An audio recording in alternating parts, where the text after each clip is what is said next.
Good morning class. बहुत सारे नए चेहरे हैं। कौन कौन नहीं था लास्ट क्लास में?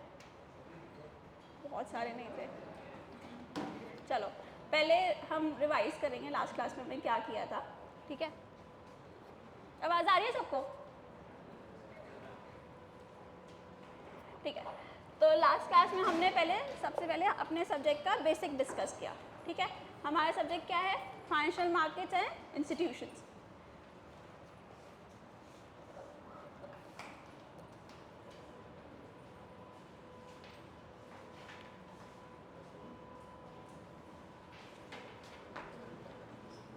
तो हमारा सब्जेक्ट क्या है? Financial markets and institutions. ठीक है, तो लास्ट क्लास में हमने समझा कि फाइनेंशियल सिस्टम में सबसे पहले क्या क्या आता है। तो जो लास्ट क्लास में था पहले वो बता दो, फाइनेंशियल सिस्टम में हमने क्या क्या पढ़ा था। बोल दो।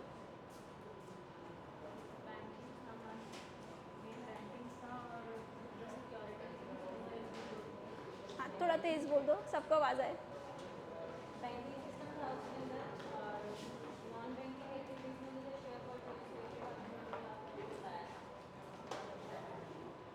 ठीक है, कोई नहीं। देखो, फाइनेंशियल सिस्टम क्या होता है हमारा?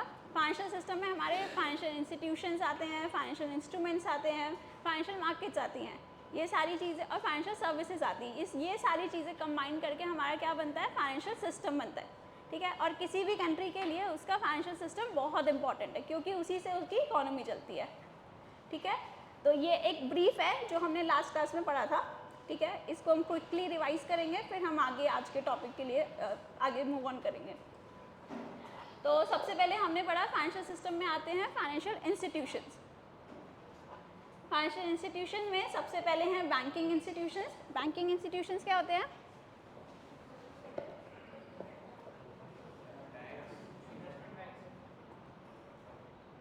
और क्या करते हैं, मतलब बैंक्स क्या होते हैं? एक एक करके बोलो, हैंड रेस करके बोलो। हाँ, नॉर्मल सबको पता है बैंक्स क्या होते हैं। हम डिपॉजिट करते हैं, बैंक हमारा डिपॉजिट लेके आगे लोन्स देता है ना? वो आते हैं हमारे बैंकिंग इंस्टीट्यूशंस में।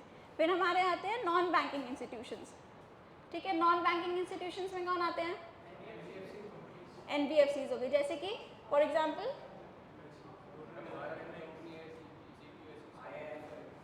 हाँ, इंश्योरेंस कंपनीज आ गई, म्यूचुअल फंड कंपनीज आ गई, ये सारी आती है हमारी NBFCs में। और क्या डिफरेंस होता है हमारे banking and non banking institutions में?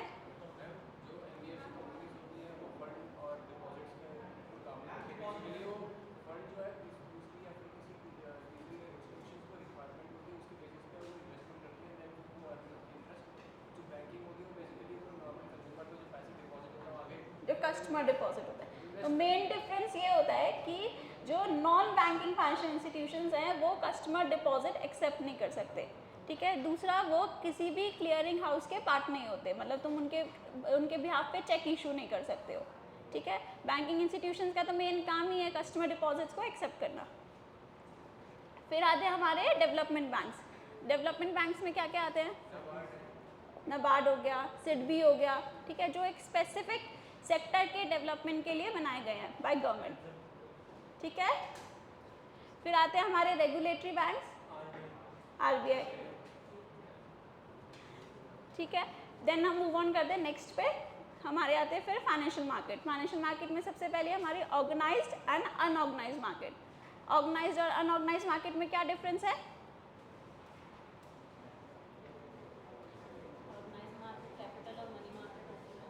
जो रेगुलेटेड मार्केट्स होती हैं, और अनऑर्गेनाइज मार्केट कैसी होती है? जो छोटे मनी डीलर्स हो गए, मनी लेंडर्स हो गए, जो अनऑर्गेनाइज सेक्टर है अपना। ठीक है, फिर प्राइमरी एंड सेकेंडरी मार्केट,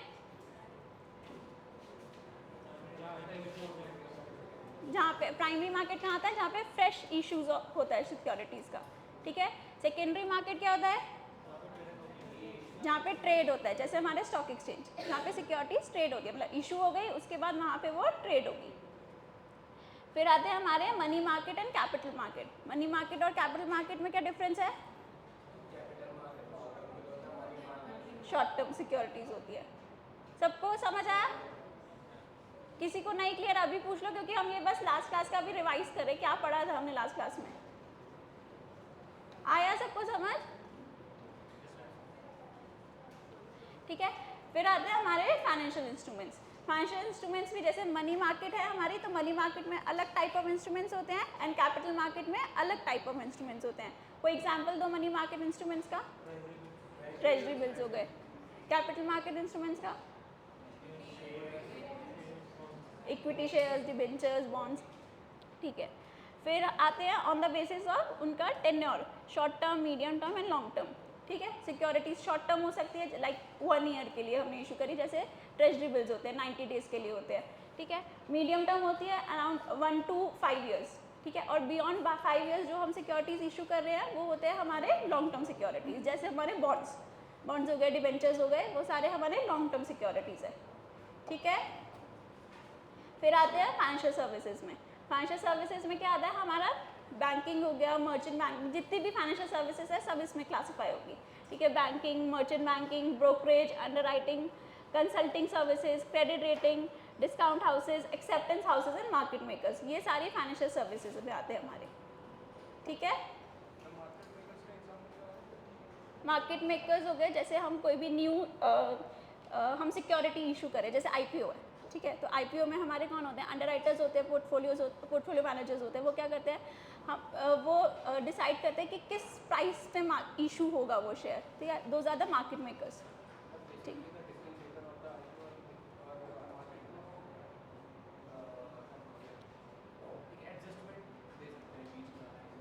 हाँ, दे डिटरमाइन द प्राइस, किस पे फ्लोट होगा मेरा आईपीओ। ठीक है, they are making the market. फिर आते हैं हम taxonomy of financial market and institutions में।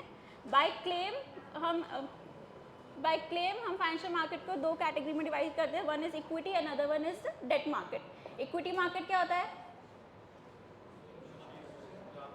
शेयर्स ट्रेड होते हैं शेयर, और डेट मार्केट में क्या होता है,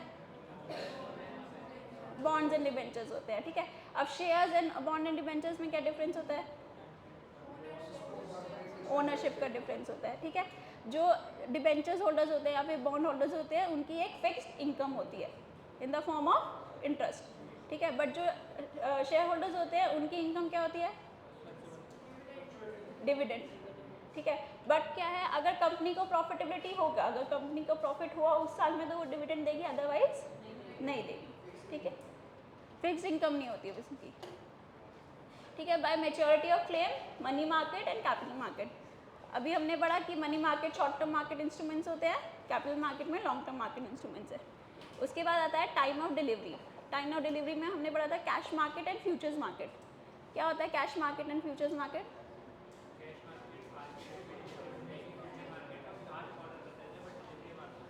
हाँ, सबको समझ आया कैश मार्केट और फ्यूचर मार्केट?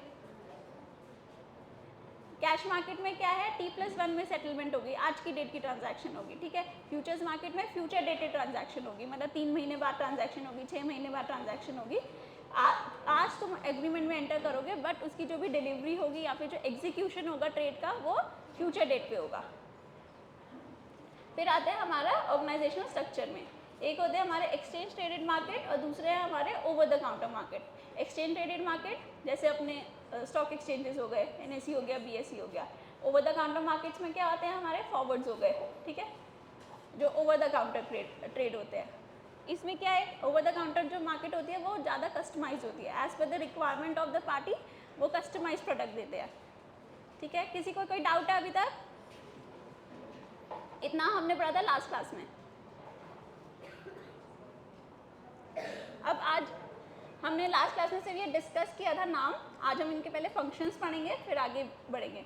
ठीक है, तो मेन हमारे रेगुलेटर्स क्या है मार्केट में, RBI, SEBI, ठीक है, IRDA और pension fund regulatory and development authorities. अब सबसे पहले RBI पढ़ते हैं। RBI का क्या काम होता है मेन? एक एक करके बोलो, हैंड रेस करके बोलो। रेगुलेशन, किसका रेगुलेशन? हाँ, ठीक है, और क्या काम होता है RBI का? मॉनेटरी पॉलिसी, हाँ, ठीक है, और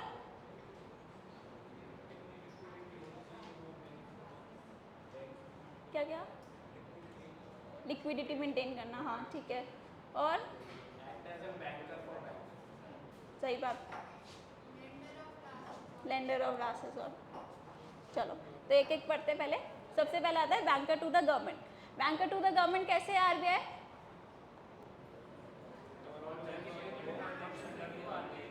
आरबीआई के थ्रू करता है। जब भी गवर्नमेंट को कोई फंड चाहिए होता है वो कहाँ से लेता है? आरबीआई से लेता है। आरबीआई कैसे फंड रेज करता है? वो सिक्योरिटीज से करता है। कैसी सिक्योरिटीज होती है? जैसे टी बिल्स हो गए, अपने ट्रेजरी बिल्स हो गए, हमारे टी बॉन्ड्स हो गए, ठीक है, उसके थ्रू आरबीआई क्या करता है? मार्केट से पैसा रेज करता है, फिर गवर्नमेंट को देता है, ठीक है। तो ये क्या हो गया? Banker to the government. उसके बाद आता है banker to the banks. Bankers to the bank कैसे है? जैसे गवर्नमेंट को पैसा रेज करके देता है, ऐसे ही बैंक्स को भी देता है, ठीक है। फिर है लेंडर ऑफ लास्ट रिसोर्ट। कैसे लेंडर ऑफ लास्ट रिसोर्ट है ये? हाँ, अगर बैंक को एक ओवरनाइट के लिए कुछ पैसे चाहिए तो वो किसके पास जाता है? आरबीआई के पास, ठीक है। ओवरनाइट के लिए भी आरबीआई उनको लोन देता है, ठीक है। तो in case of liquidity crunch, जब भी बैंक को कोई भी लिक्विडिटी क्रंच होता है वो किसके पास जाता है? आरबीआई के पास जाता है। फिर आता है management of currency and foreign exchange. कैसे? फॉरेन एक्सचेंज रिजर्व मेंटेन करता है। सबको समझ आ रहा है ना? ठीक है। जितने भी अपने फॉरेन करेंसी के रिजर्व्स हैं किसके पास होते हैं? वो सब आरबीआई के पास होता है। तो सब उसका जितना भी मैनेजमेंट किसके पास है? आरबीआई के पास है। फिर आते हैं अपनी मॉनेटरी पॉलिसी। मॉनेटरी पॉलिसी कैसे रेगुलेट करता है आरबीआई? इन्फ्लेशन हो गया, इंटरेस्ट रेट हो गया, ठीक है।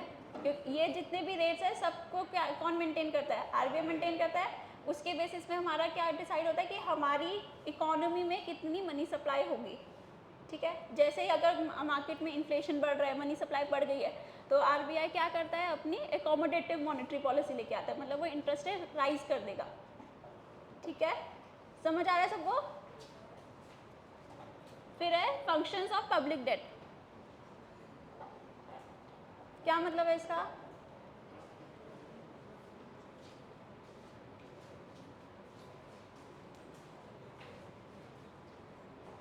सेम है बैंकर टू द बैंक या फिर banker to the government. Public debt भी वैसे ही रेस कर रहा है ना, वो पब्लिक से ही डेट रेस कर रहा है ना, मार्केट से ही डेट रेस कर रहा है। देन आता है हमारा regulation and supervision of banks and cooperative banks. अभी हमने पढ़ा जितनी भी बैंक्स की गाइडलाइंस होगी, जितनी भी रेगुलेटरी पॉलिसीज होगी बैंक्स की, उसको कौन गवर्न करता है? आरबीआई गवर्न करता है, ठीक है। बैंक को कितना कैपिटल एडिक्वेसी रेशियो रखना है, बैंक को कितनी लिक्विडिटी पोजीशन रखनी है, सब आरबीआई डिसाइड करेगा। लास्ट बेंच पे आवाज़ आ रही है? आ रही है ना? ठीक है। फिर है regulation and supervision of NBFCs. तो बैंक के अलावा एनबीएफसीज को भी आरबीआई गवर्न करता है। फिर लास्ट फंक्शन है फाइनेंशियल स्टेबिलिटी। अब फाइनेंशियल स्टेबिलिटी कैसे मेंटेन करता है? मनी सप्लाई से और इंटरेस्ट रेट से और मॉनेटरी पॉलिसी।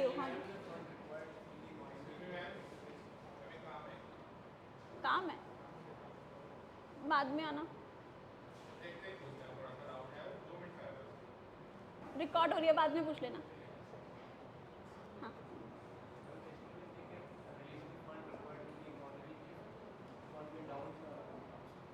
हाँ, आरबीआई डिसाइड करता है कि इकोनॉमी में कितनी फंड की रिक्वायरमेंट है, ठीक है। अभी हमने पढ़ा कि जितना भी इंटरेस्ट रेट है मार्केट में, क्या इंटरेस्ट रेट होना चाहिए, कितना रेपो रेट होना चाहिए, कितना इन्फ्लेशन होना चाहिए, कितना इन्फ्लेशन मेंटेन करना है इकोनॉमी में, सब आरबीआई डिसाइड करता है, ठीक है। अब ये जो सारे फैक्टर्स हैं, ये सारे फैक्टर्स मेरे किसको इफेक्ट करते हैं? मेरी फाइनेंशियल स्टेबिलिटी को इफेक्ट करते हैं कि मेरा जो फाइनेंशियल सिस्टम है कितना इफेक्टिव है, ठीक है। तो मेन रोल आरबीआई का किस में हो गया? फाइनेंशियल स्टेबिलिटी को मेंटेन करने का। किसी भी इकोनॉमी की फाइनेंशियल स्टेबिलिटी को कौन मेंटेन करता है? उसका सेंट्रल बैंक, ठीक है। अब आते हैं नेक्स्ट, हमारा रेगुलेटर है सेबी। सेबी की फुल फॉर्म? अब क्या काम करता है सेबी? मार्केट रेगुलेट करता है? सबसे पहला सिक्योरिटीज़ मार्केट रेगुलेशन, जितने भी अपने स्टॉक एक्सचेंज हैं, डिपॉजिटरीज हैं, क्लियरिंग हाउसेज हैं, सबको कौन गवर्न करता है? सेबी गवर्न करता है, ठीक है। उनकी जितनी भी रूल्स एंड रेगुलेशंस होगी सब कौन बनाएगा? सेबी बनाएगा, ठीक है। नेक्स्ट उसका काम है इन्वेस्टर प्रोटेक्शन। इन्वेस्टर प्रोटेक्शन में क्या है? एक एक करके बोलो, एक एक करके।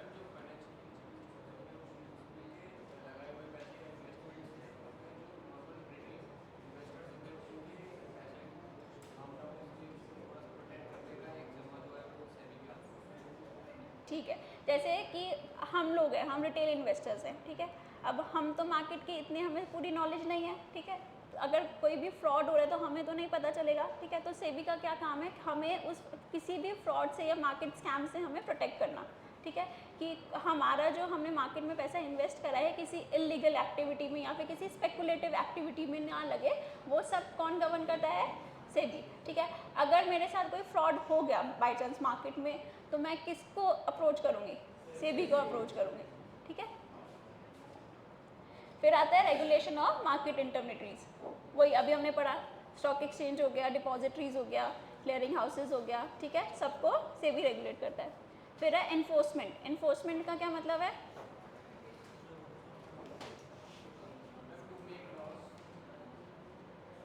लॉज हो गया, जितने भी सैंक्शंस होते हैं, कितना किसी कंपनी ने अगर कोई फ्रॉड किया है, कोई मिसलीडिंग इन्फॉर्मेशन उसने मार्केट में डिस्क्लोज करी है, तो उस पर कितना फ़ाइन लगना है, कितना उसको सैंक्शंस देने पड़ेंगे, जितना अमाउंट उसको एज अ पनिशमेंट देना पड़ेगा, कौन डिसाइड करेगा? सब सेबी डिसाइड करेगा, ठीक है।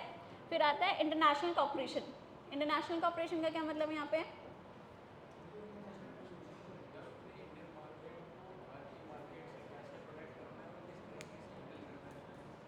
प्रोटेक्ट नहीं, कैसे इंटीग्रेट करना है, मतलब अपनी अगर मेरा स्टॉक एक्सचेंज है, ठीक है, उसको ग्लोबल स्टॉक एक्सचेंजेस से कैसे इंटीग्रेट करना है मेरे को, ठीक है। कि सारे हमारे जितने भी ऑल ओवर द वर्ल्ड जितने भी स्टॉक एक्सचेंज है अलाइन होके चले, ठीक है। जितने भी उनसे रिलेशनशिप मेंटेन करने हैं, उस सब के लिए कौन रिस्पॉन्सिबल है? सेबी रिस्पॉन्सिबल है। एनफोर्समेंट में है कि जैसे किसी कंपनी ने अगर कोई फ्रॉड किया, ठीक है, तो उसको कितना फाइन देना पड़ेगा, कितनी पनिशमेंट होगी, कितना उसका सैंक्शंस होगा, वो सब सेबी डिसाइड करता है, ठीक है। हमने कई बार न्यूज़ में सुना है कि इस कंपनी को इतने 2000 करोड़ का फाइन देना पड़ा, है ना। तो वो सब, वो जो अमाउंट है कौन गवर्न करेगा, कौन डिसाइड करेगा? सेबी करेगा। अब आते हैं हम नेक्स्ट पे, की फंक्शंस ऑफ IRDA। IRDA क्या है?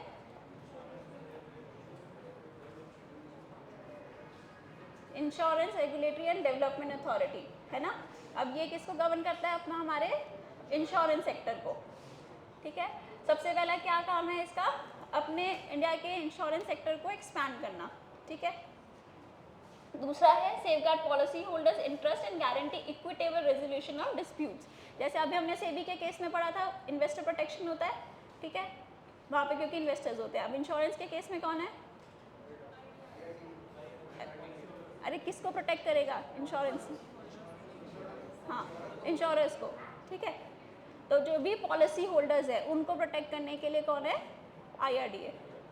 Ensures the financial soundness of insurance company, मतलब जितने भी हमने, जैसे हमने सेबी के केस में पढ़ा ना कि मार्केट रिलेटेड होता है, ठीक है, मतलब स्टॉक मार्केट रिलेटेड हो गया या मार्केट इंटरमीडिएट रिलेटेड हो गया, ये किससे रिलेटेड है? सब कुछ कि इंश्योरेंस सेक्टर से जितनी भी रेगुलेशंस होगी वो IRDA गवर्न करेगा, ठीक है। चाहे उसकी पॉलिसी मेकर्स का प्रोटेक्शन हो गया या फिर उसकी जितने भी उसमें इनसे फाइनेंशियल इंस्टीट्यूशंस हैं उनकी साउंडनेस को गवर्न करना है, उनकी लिक्विडिटी मेंटेन करना है, वो सब कौन करेगा? IRDA करेगा।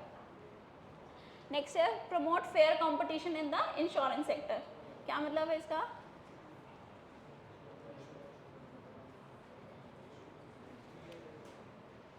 बोलो। फेयर कंपटीशन का क्या मतलब है? क्या नहीं हो?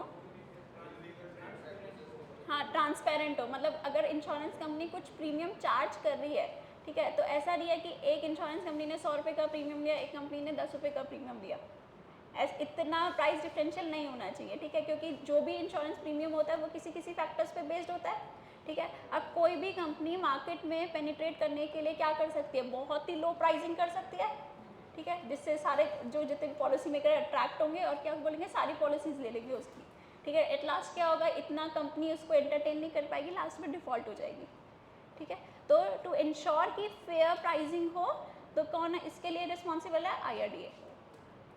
सबको समझ आया? Regulate the insurance sector in a transparent and efficient manner, ये तो क्लियर है पॉइंट। नेक्स्ट है review the regulation on a regular basis to eliminate any doubt with respect to insurance rule. अब ये क्या है कि अगर मैं अगर रेगुलेटरी अथॉरिटी हूँ, ठीक है, मैंने कुछ रूल्स लेट डाउन कर दिए, ठीक है। अब ऐसा भी तो हो सकता है ना, सारे रूल्स में कुछ ना कुछ लूप होल्स तो होते ही हैं, ठीक है, जिसका लोग फ़ायदा उठाते हैं और फ्रॉड हो जाते हैं, ठीक है।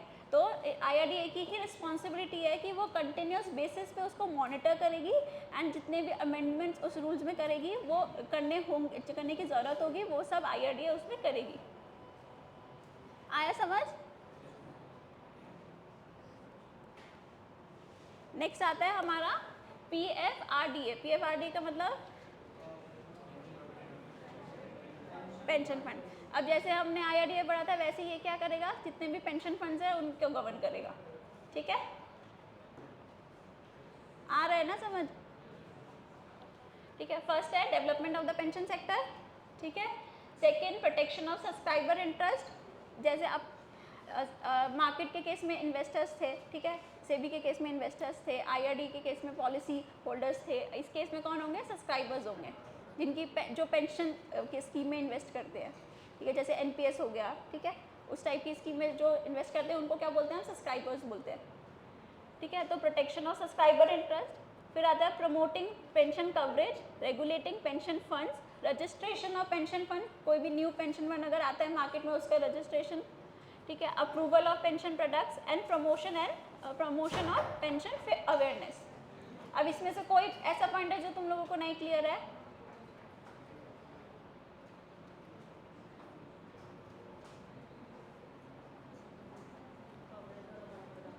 किसका?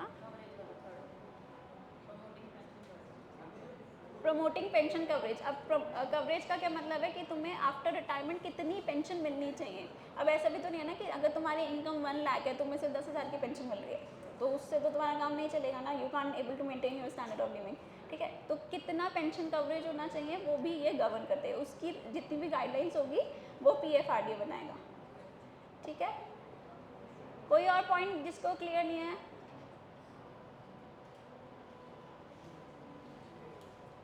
आया सबको समझ? आगे चले?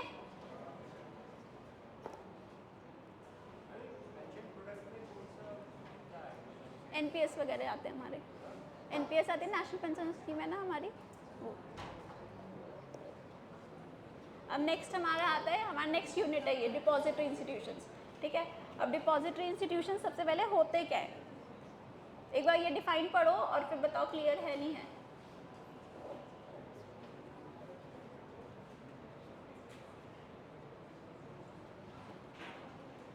A depository institution is a financial institution or organization that facilitates the purchase and sale of financial products such as stocks, bonds and takes deposit from both corporations and people. To avoid the risk of holding them, the public can park their precious assets with such financial institutions. तो इस define को पढ़ के सबसे पहला नाम तुम्हारे दिमाग में क्या आता है? डिपॉजिट इंस्टीट्यूशन हो गया। और क्या आता है सबसे पहले, सबसे बेसिक नाम क्या आएगा? किस? हाँ, स्टॉक्स। अरे बेसिक हम डे टू डे लाइफ में डील करते हैं उससे। बैंक्स, कमर्शियल बैंक्स, ठीक है। सबसे इम्पॉर्टेंट किसी भी इकोनॉमी में सबसे इम्पॉर्टेंट फाइनेंशियल जो डिपॉजिटरी इंस्टीट्यूशन क्या है, बैंक है। तो हमारे जो डिपॉजिटरी इंस्टीट्यूशंस होते हैं 3 कैटेगरी में क्लासीफाई होते हैं। सबसे पहले तो अपने बैंक्स आ गए, ठीक है, उसके बाद आ गई अपने क्रेडिट यूनियंस। क्रेडिट यूनियंस क्या होती हैं अब?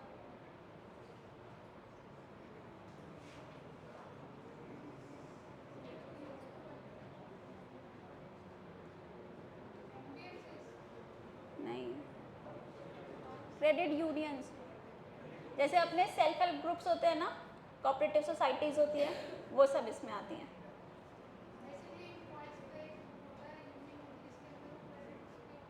हाँ, जैसे किसी भी कंपनी में 200 एम्प्लॉय हैं, ठीक है।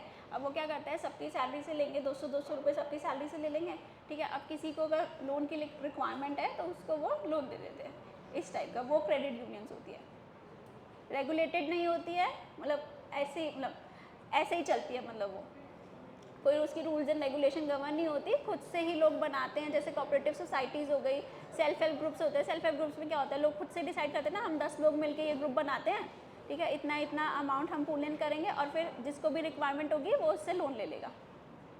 क्लियर है सबको? ठीक है।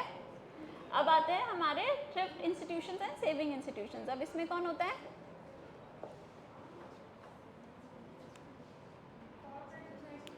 कॉर्पोरेट सोसाइटीज़ होते हैं। जैसे अपने स्टेट कोऑपरेटिव बैंक्स होते हैं, ठीक है। अब स्टेट कोऑपरेटिव बैंक्स कैसे काम करते हैं, उन्हीं को, जैसे अगर मैं किसी स्टेट कोऑपरेटिव बैंक से डील कर रही हूँ, ठीक है, उसमें मैंने अपना फंड डिपॉजिट कराया, जैसे कि 1 लाख रुपए डिपॉजिट कराया, ठीक है। अब मेरे को लोन की रिक्वायरमेंट है, ठीक है, तो वो एज अ कस्टमर मेरे को लोन नहीं देते, वो क्या करेंगे, मेरे को लोन देंगे बट मैं उनकी शेयर होल्डर भी बन जाऊँगी, ठीक है। ऐसे काम करते हैं कोऑपरेटिव बैंक्स। आया सबको समझ? क्लियर है? ठीक है। अब क्या मेन सर्विसेज होती है, सेफ कीपिंग सर्विसेज होती है। कैसे की सेफ कीपिंग का क्या मतलब है, हाँ, हम जैसे हम बैंक में अपने पैसे डिपॉजिट करते हैं तो बैंक हमारे पैसे सेफली रखता है ना, ठीक है। फिर है cheque and e transfer payment system, cheque issue कर सकते हैं हम, नेट बैंकिंग कर सकते हैं, NEFT RTGS कुछ भी कर सकते हैं। उसके बाद pooling the saving of many savers for loans to individuals and businesses, जो मेन काम बैंक करता है। उसके बाद आता है इन्वेस्टिंग इन सिक्योरिटीज़।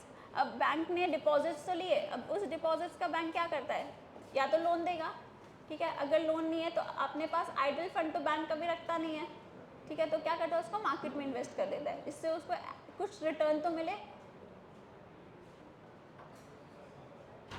ठीक है। क्लियर है?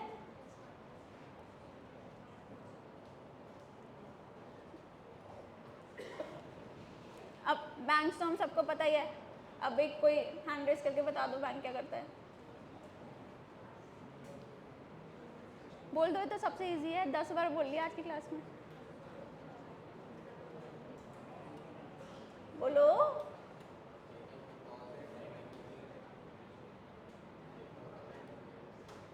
तेज तेज बोलना है, सबको आवाज आए। हाँ, मेन काम बैंक का यही है, ठीक है। फीचर्स क्या है बैंकिंग के? अच्छा, बैंक्स और बैंकिंग में क्या डिफरेंस है पहले बताओ।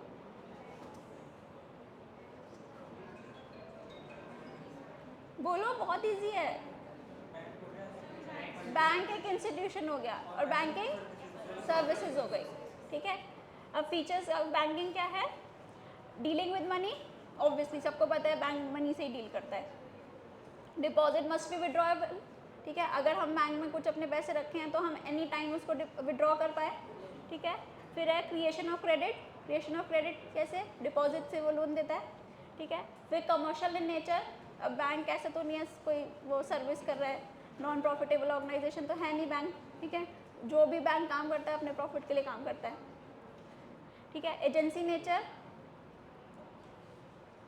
एजेंसी नेचर बताओ। हाँ, नहीं नहीं नहीं,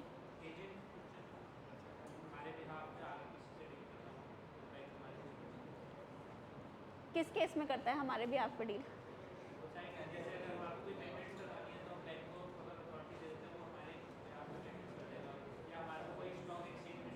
हाँ, स्टॉक एक्सचेंज में डील करना है कि कोई मेरे को फॉरेन करेंसी में ट्रांजैक्शन करनी है, ठीक है, तब बैंक एज अ एजेंट काम करता है, ठीक है।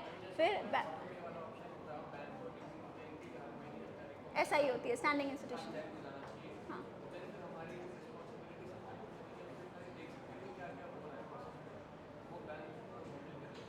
देखो, सबसे मेन जो एजेंट का फंक्शन होता है, bank as a agent of government act करता है। कैसे, जब भी मेरे को कोई भी, जैसे गोल्ड बॉन्ड आया, गोल्ड बॉन्ड सबको पता है, RBI इशू करता है गोल्ड बॉन्ड, ठीक है। किसके थ्रू इन्वेस्ट करते हैं हम, बैंक के थ्रू करते हैं, ठीक है। कोई भी हमारा चालान हो गया, टैक्स का चालान हो गया, हम किसके थ्रू फाइल करते हैं? बैंक के थ्रू का। पर वो फंड किसके पास जा रहा है? गवर्नमेंट के पास जा रहा है। तो इस केस में कैसे एक्ट कर रहा है bank? As a agent of government. ठीक है, तो मेन एजेंसी फंक्शन यहाँ पे आता है। या फिर मेरे को किसी फॉरेन बैंक से डील करना है, अब मैं डायरेक्टली किसी फॉरेन बैंक से तो डील नहीं कर सकती, ठीक है, तो मैं किसके थ्रू ट्रांजैक्ट करूँगी? मेरा जो भी यहाँ पे लोकली सिचुएटेड बैंक होगा उसके थ्रू ट्रांजैक्शन करूँगी, है ना। तो तब बैंक एज माई एजेंट काम करेगा। आया सबको समझ? आवाज़ आ रही लास्ट बेंच में?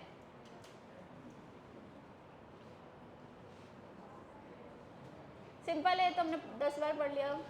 कस्टमर से डिपॉजिट लेगा बैंक, उसको क्या देगा? इंटरेस्ट देगा। फिर क्या करेगा? उस डिपॉजिट्स का कस्टमर्स को लोन देगा, उस पर क्या अर्न करेगा? इंटरेस्ट अर्न करेगा। अब बहुत सारे प्रिंसिपल्स पे बैंक काम करता है। सबसे पहला प्रिंसिपल होता है प्रिंसिपल ऑफ सेफ्टी, ठीक है। अब प्रिंसिपल ऑफ सेफ्टी का क्या मतलब है? फोटो मत लो, सब तुम्हारी बुक में है। क्या क्या क्या? सेफ रहे, ठीक है। अगर हम बैंक में कोई डिपॉजिट रख रहे हैं तो हम एक बैंक में ट्रस्ट करके वो डिपॉजिट रख रहे हैं ना, कि अगर कल मेरे को ये पैसा चाहिए तो बैंक मेरे को देगा, ठीक है। तो बैंक का मेन फंक्शन क्या है? प्रिंसिपल ऑफ सेफ्टी पे वो काम करेगा कि मेरे जो भी फंड बैंक के पास हैं वो सिक्योर है, ठीक है, कि अगले दिन अगर मैं बैंक से जाके पैसा मांग रही हूँ, ये वो नहीं बोलेगा कि मेरे पास नहीं है, ऐसे नहीं बोल सकता है, ठीक है। फिर है प्रिंसिपल ऑफ लिक्विडिटी।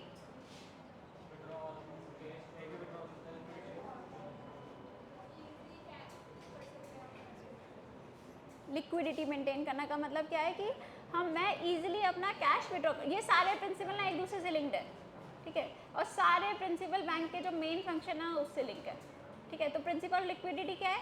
कि अगर मुझे कल पैसा चाहिए तो मुझे मिलना चाहिए, ठीक है, तो बैंक को उतनी लिक्विडिटी मेंटेन करनी पड़ेगी। बैंक का काम लोन देना है, ठीक है, एक बार बैंक ने लोन दिया, ठीक है, बट इसका मतलब ये नहीं कि वो सारा पैसा लोन में दे देगा, कि अगर बैंक को मैंने 100 रुपये का डिपॉजिट किया, उसने 100 रुपये का ही लोन दे दिया, इसमें तो बैंक के पास कुछ नहीं बचा, ज़ीरो बचा, ठीक है, और अगले दिन मैंने बैंक को बोला मुझे 10 रुपये दे दो, तो बैंक दे पाएगा?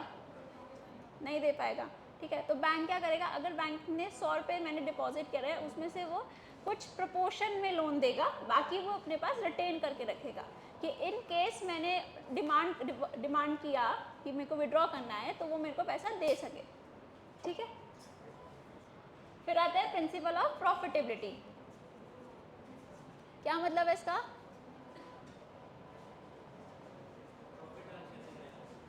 हाँ, बैंक का मेन पर्पस क्या है? प्रॉफिट अर्न करना है ना, ठीक है। जितना वो इंटरेस्ट लोन पे रिसीव कर रहा है वो ज़्यादा होना चाहिए इन कंपैरिजन टू इंटरेस्ट वो जो डिपॉजिटर को पे कर रहा है, ठीक है। फिर है principle of diversification of risk. इसका क्या मतलब है?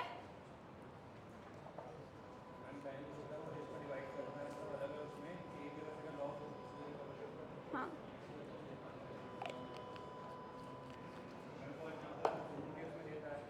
क्या देता है?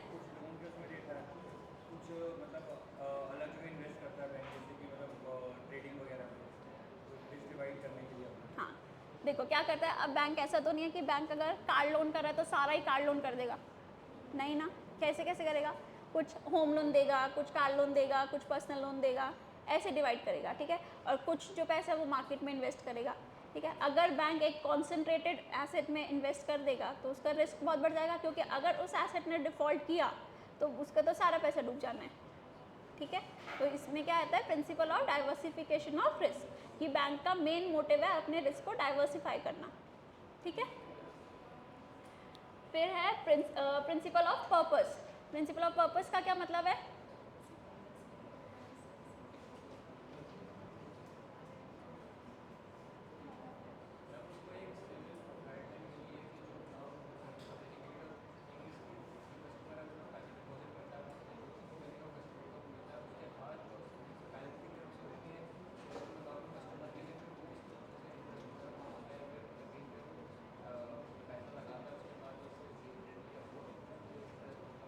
ठीक है,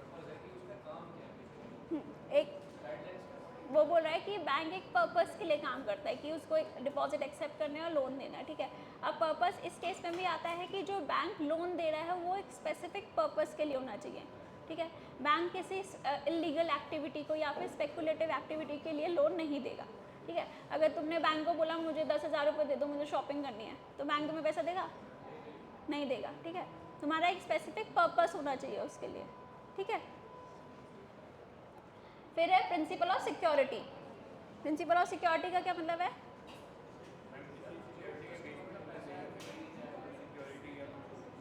ठीक है, कि प्रिंसिपल ऑफ सिक्योरिटी का क्या मतलब है कि बैंक जब किसी को भी लोन देता है तो वो कुछ कोलैटरल उससे एक्सपेक्ट करता है, ठीक है। अगर मैं बैंक से होम लोन ले रही हूँ तो उस केस में कोलैटरल क्या होगा?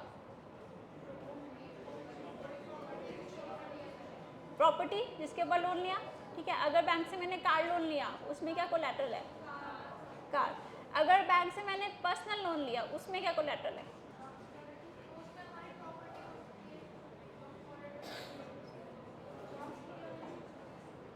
पर्सनल लोन बैंक का सबसे रिस्की लोन है, ठीक है। क्यों? क्योंकि उसमें कोई कोलैटरल नहीं होता, ठीक है। उसमें क्या होता है, बैंक इतना high rate of interest charge करता है ना, तो बैंक सोचता है मैं उसी से सब रिकवर कर लूँगा, पर उसमें डिफ़ॉल्ट के चांसेस भी बहुत होते हैं, ठीक है। तो बैंक यूजुअली अवॉइड करता है कि ये पर्सनल लोन ना करे, ठीक है। अगर करता है भी है तो वो बैंक उसमें क्या करता है, बहुत सारे पैरामीटर्स रखता है कि इस कस्टमर के साथ मेरी क्रेडिट हिस्ट्री कैसी है, ठीक है। कि सिविल चेक करता है, ठीक है। कि सिविल स्कोर क्या क्या मतलब है? सिविल के बारे में सुना है सबने? सुना है ना? वो क्या होता है?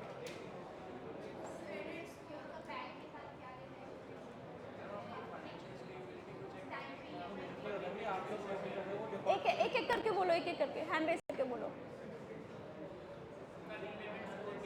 रीपेमेंट हिस्ट्री कैसी है कस्टमर की, और क्रेडिटेबिलिटी कितनी है, कि अगर पास्ट में किसी ने कोई लोन लिया है तो उसने उसका रीपेमेंट कैसे किया है, ठीक है।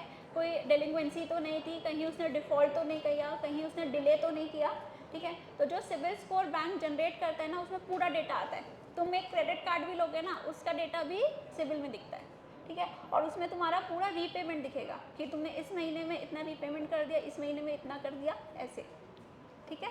तो ये क्या होता है, सिबिल होता है पर्सन का, जिसमें क्रेडिट स्कोरिंग होती है उसकी, ठीक है।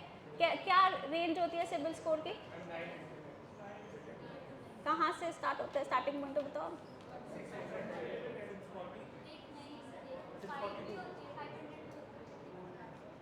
क्या लोएस्ट सिबिल स्कोर हो सकता है किसी बंदे का? 1 नहीं होता, -1 होता है। -1 का क्या मतलब है? हाँ, -1 का मतलब है कि इसकी कोई क्रेडिट हिस्ट्री है ही नहीं, है ही नहीं, मतलब कोई लोन नहीं लिया, कोई क्रेडिट कार्ड नहीं लिया उसने, ठीक है। रेंज होती है 300 to 900 की, ठीक है। सबसे अच्छा स्कोर होता है 900 का, यूजुअली किसी का नहीं होता 900, ठीक है। हाँ हाँ, 750 अबव बैंक कंसीडर करता है कि अच्छा रीपेमेंट है। 810 भी हो जाता है किसी का, ठीक है। 810 भी होता है, 850 तक भी होता है, पर 900 तो किसी का नहीं पहुँचता है, ठीक है। और उस सिबिल स्कोर के बेसिस पे बैंक जज करता है कि उसको लोन देना है या नहीं ले देना, ठीक है। अब तो चलो ये बात हो गई इंडिविजुअल्स की, ठीक है। अगर मेरे को किसी कंपनी को लोन देना है तो मैं कैसे जज करूँगी? एक एक करके बोलो, सब एक साथ बोलो, कैसे पता चलेगा? फाइनेंशियल स्टेटमेंट हो गई, और सब वो फाइनेंशियल स्टेटमेंट्स में आ गया। जैसे हम लोगों का क्रेडिट स्कोर होता है ना, ऐसे कंपनीज का भी क्रेडिट स्कोर होता है। अगर प्राइवेट कंपनी है तो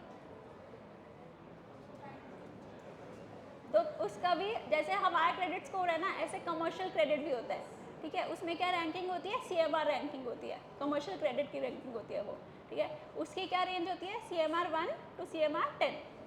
CMR 1 सबसे अच्छा, ठीक है। CMR 10 सबसे वर्स्ट, ठीक है। यूजुअली बैंक क्या करता है, CMR 6 के ऊपर लोन नहीं देता है, ठीक है। वो उसको सब स्टैंडर्ड मांगता है, उन बोरोवर्स को लोन नहीं मिलता है, ठीक है। और CMR 1 का क्या मतलब है कि इसका रीपेमेंट हिस्ट्री बहुत अच्छी है, कि मतलब ऑन टाइम सारी रीपेमेंट करी है इसने, जित प्रिंसिपल हो गया, इंटरेस्ट हो गया, सब रीपेमेंट ऑन टाइम है। ठीक है, आया सबको समझ? Commercial ranking. और कोई एक एजेंसी का नाम बताओ जो ये क्रेडिट स्कोर देती हो, अभी हमने डिस्कस किया वैसे। सिविल और हाँ, इक्विफैक्स हो गया, हाँ, एक्सपीरियन हो गया। ठीक है, ये सब क्या देती है, हमारे क्रेडिट स्कोर देती है। हाँ, क्या बोल रहे हो? सिविल सबसे मतलब प्रोमिनेंट है, मतलब जो बैंक सबसे ज़्यादा देखता है वो सिविल रिपोर्ट देखता है। ठीक है, फिर आता है प्रिंसिपल ऑफ सिक्योरिटी हो गया। सिक्योरिटी में क्या था, हमारा कोलैटरल कितना है। ठीक है, फिर था principle of national interest and suitability. National interest and suitability का क्या मतलब है?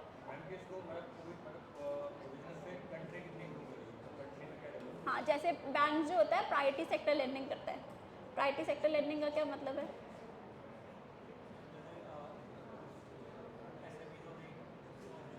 माइक्रो स्मॉल एंटरप्राइजेस को लोन देता है, एग्रीकल्चर सेक्टर को लोन देता है, ठीक है, सेल्फ हेल्प ग्रुप्स को लोन देता है। ठीक है, तो ये सब क्या है, बैंक के प्रायोरिटी सेक्टर्स है। ठीक है, क्यों इनको लोन देता है? क्योंकि गवर्नमेंट की रेगुलेशन है कि बैंक को अपने क्रेडिट पोर्टफोलियो में से इतना परसेंटेज प्रायोरिटी सेक्टर को देना ही देना है, और अगर बैंक नहीं देगा तो क्या होगा?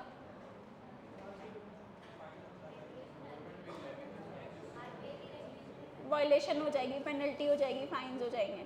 ठीक है, फिर है प्रिंसिपल ऑफ सॉल्वेंसी। सॉल्वेंसी का क्या मतलब है? हिंट देती हूँ, लिक्विडिटी से लिंक्ड है।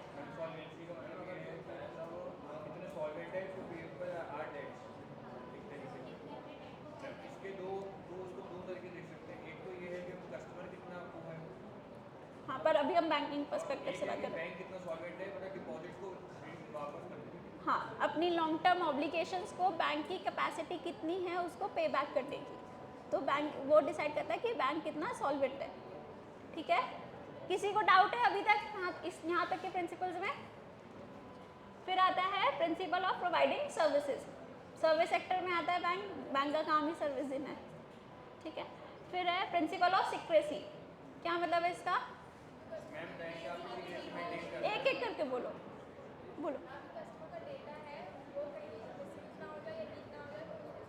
सिक्योर करके रखना। बैंक का मेन पर्पस होना चाहिए कि किसी भी कस्टमर की इन्फॉर्मेशन डिस्क्लोज नहीं होनी चाहिए।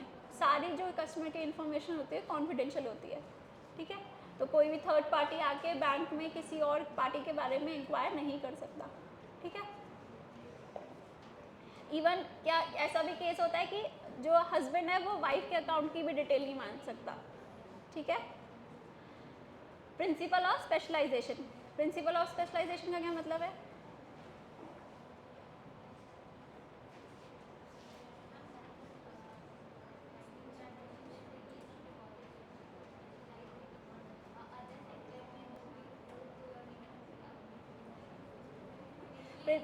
प्रिंसिपल ऑफ स्पेशलाइजेशन का क्या मतलब है? कभी कभी क्या करता है बैंक अपनी ऐसी स्पेशलाइज्ड ब्रांचेस बनाता है कि जैसे बैंक ने एक अपनी ब्रांच बनाई सिर्फ डिपॉजिट कलेक्ट करने के लिए। ठीक है, एक ब्रांच बनाई सिर्फ MSME लोन करने के लिए। ठीक है, तो वो स्पेशलाइज सर्विस है।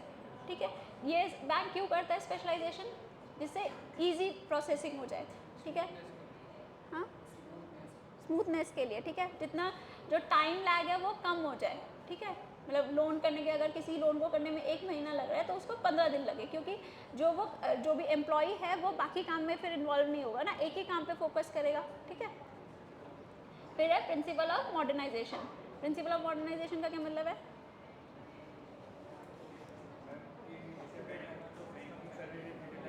डिजिटल प्लेटफॉर्म्स जितने भी है हमारे, ठीक है, कि जितने भी हमारी मॉडर्न टेक्नोलॉजी है उससे इक्विप करें अपने कस्टमर्स को। ठीक है, सारे प्रिंसिपल क्लियर हुए बैंकिंग के? अब आते हैं product and services offered by bank. सबसे पहला प्रोडक्ट है हमारा, ये सारे एसेट बेस्ड है। ठीक है। अच्छा बैंक के अगर हम बैंक की बैलेंस शीट देखें तो बैंक के एसेट साइड में क्या क्या आएगा? लोन्स आते हैं, ठीक है। तो ये सारे बैंक की एसेट साइड है। बैंक की लाइबिलिटी साइड में क्या आता है? डिपॉजिट्स होते हैं, वो बैंक की लाइबिलिटीज है। हाँ, पे करना है जो, हाँ हाँ, वो एक्सपेंस में आ गया, पीएनएल में आएगा, बट हम बैलेंस शीट की बात कर रहे हैं। तो सबसे पहले हुआ क्रेडिट कार्ड। क्रेडिट कार्ड तो सबको पता है, ठीक है। फिर उसके बाद आता है एजुकेशन लोन। एजुकेशन लोन किस लिए होता है? बोल दो, नहीं नाम से ही पता है, एजुकेशन के लिए, ठीक है। अब जो भी प्रीमियम इंस्टीट्यूशंस होते हैं जैसे आईएम्स हो गए, ठीक है, उसके लिए क्या होता है, बैंक एक डिसाइड करता है अपनी गाइडेंस कि उसके लिए कोई कोलैटरल वो डिमांड नहीं करेगा, ठीक है। फिर ऐसे बैंक ना इंस्टीट्यूशंस को जितने भी एजुकेशन इंस्टीट्यूशंस हैं ना उनको डिवाइड करता है एक कैटेगरी में। अगर ए कैटेगरी इंस्टीट्यूशंस हैं तो इसमें कोलैटरल नहीं चाहिए, बी कैटेगरी इंस्टीट्यूशंस है तो इतना परसेंटेज कोलैटरल चाहिए, ठीक है। अच्छा एक चीज़ बताओ, एजुकेशन लोन काम कैसे करता है? अगर तुमने किसी को एजुकेशन लोन दिया, अभी तो वो उसका रीपेमेंट नहीं कर सकता। एक एक करके बोलो, एक एक करके बोलो। जैसे कि अगर आपका जैसे आपने ग्रेजुएशन में लोन लिया, हाँ ग्रेजुएशन के बाद 1 साल बाद हाँ, ठीक है।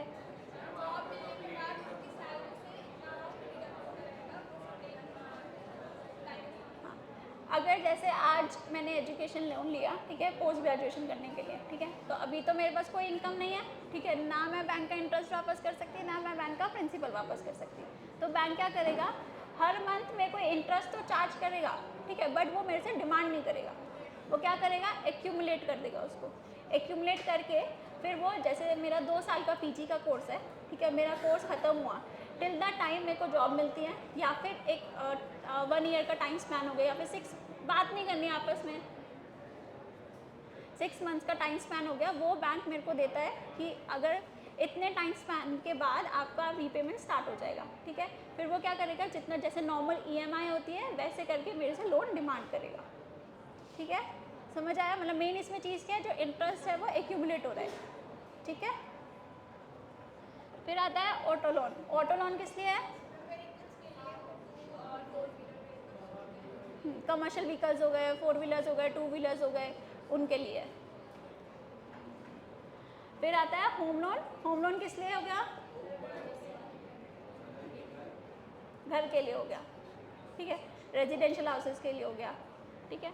फिर होम लोन में हमारे कमर्शियल लोन्स भी आते हैं, जितने भी रियल एस्टेट प्रोजेक्ट्स होते हैं, ठीक है, वो भी आते हैं, पर उसमें कमर्शियल रेट ऑफ इंटरेस्ट लगता है, मतलब उसमें bank high rate of interest charge करता है।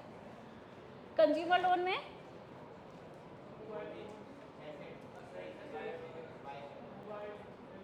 बाइक, मोबाइल, छोटे छोटे जो लोन्स होते हैं, ठीक है। फिर आ गया पर्सनल लोन, ठीक है। पर्सनल लोन किस लिए हो गया? मेडिकल ट्रीटमेंट के लिए हो गया, हॉलीडे के लिए हो गया, कोई पर्सनल एक्सपेंडिचर तुम्हें करना है उसके लिए हो गया, बट इसका अमाउंट क्या होता है, कम होता है, ठीक है। और तुम्हारी क्रेडिट हिस्ट्री पे बेस्ड होगा कि अगर क्रेडिट हिस्ट्री अच्छी है तो ही मिलेगा, अदरवाइज नहीं मिलेगा, ठीक है। किसी को कोई डाउट है इन सर्विसेज में? चलो अब आते हैं लाइबिलिटी बेस्ड प्रोडक्ट में। लाइबिलिटी बेस्ड प्रोडक्ट में सबसे पहले हमारे डिपॉजिट अकाउंट। डिपॉजिट अकाउंट सबको पता है, करंट अकाउंट हो गया, सेविंग अकाउंट हो गया। अब बताओ सेविंग और करंट अकाउंट में क्या डिफरेंस होता है?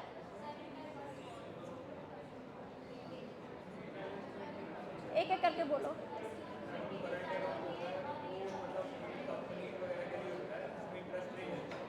ठीक है, बट उसमें ट्रांजेक्शन की जो लिमिट होती है, ट्रांजेक्शन की जो लिमिट होती है वो लिमिटेड लिमिट नहीं होती। सेविंग अकाउंट जो होता है हम जैसे इंडिविजुअल्स के लिए होता है, नॉर्मल इंडिविजुअल्स के लिए जो कोई बिजनेस में इन्वॉल्व नहीं है, ठीक है। करंट अकाउंट किस लिए होता है? फॉर बिजनेसेस होता है, ठीक है। हमें सेविंग अकाउंट में हमें रेट ऑफ इंटरेस्ट देता है बैंक, डिपॉजिट रेट देता है, ठीक है, बट करंट अकाउंट में नहीं देता है। कई कई बैंक में मिलता है, वैसे यूजुअली नहीं देता है, ठीक है, क्योंकि करंट तुम सिर्फ बिजनेस ट्रांजैक्शंस के लिए यूज़ कर रहे हो, you are not depositing any money, ठीक है। बट अगर तुम उसमें कोई SIP लगा दोगे, कोई स्टैंडिंग इंस्ट्रक्शंस लगा दोगे, तो बैंक उसमें FD बना देता है, तुम्हारी फ्लेक्सी फिक्स डिपॉजिट बना देता है। बात नहीं करनी आपस में। फिर आता है foreign currency account. Foreign currency account का क्या मतलब है?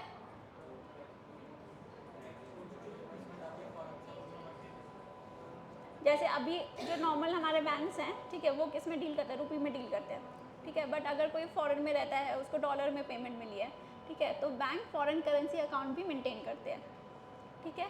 फिर है हमारे एनआरई अकाउंट। एनआरई अकाउंट्स क्या होते हैं? हाँ, मैम जो इंडिया का सिटीजन जो ऑस्ट्रेलिया में रह रहा है वहाँ पे जो कमा रहा है तो स्टेट में तो अपने अपने अकाउंट में डालते हैं नेशनल वहाँ की ब्रांच में वो अकाउंट मेंटेन कर सकता है। और उनके अकाउंट इंडिया में नारी अकाउंट एनआरई अकाउंट होंगे, हाँ। कोई भी इंडियन रेजिडेंट फॉरेन में अगर काम कर रहा है तो वो एनआरई अकाउंट मेंटेन कर सकता है। फिर है zero balance account. Zero balance क्या होते हैं?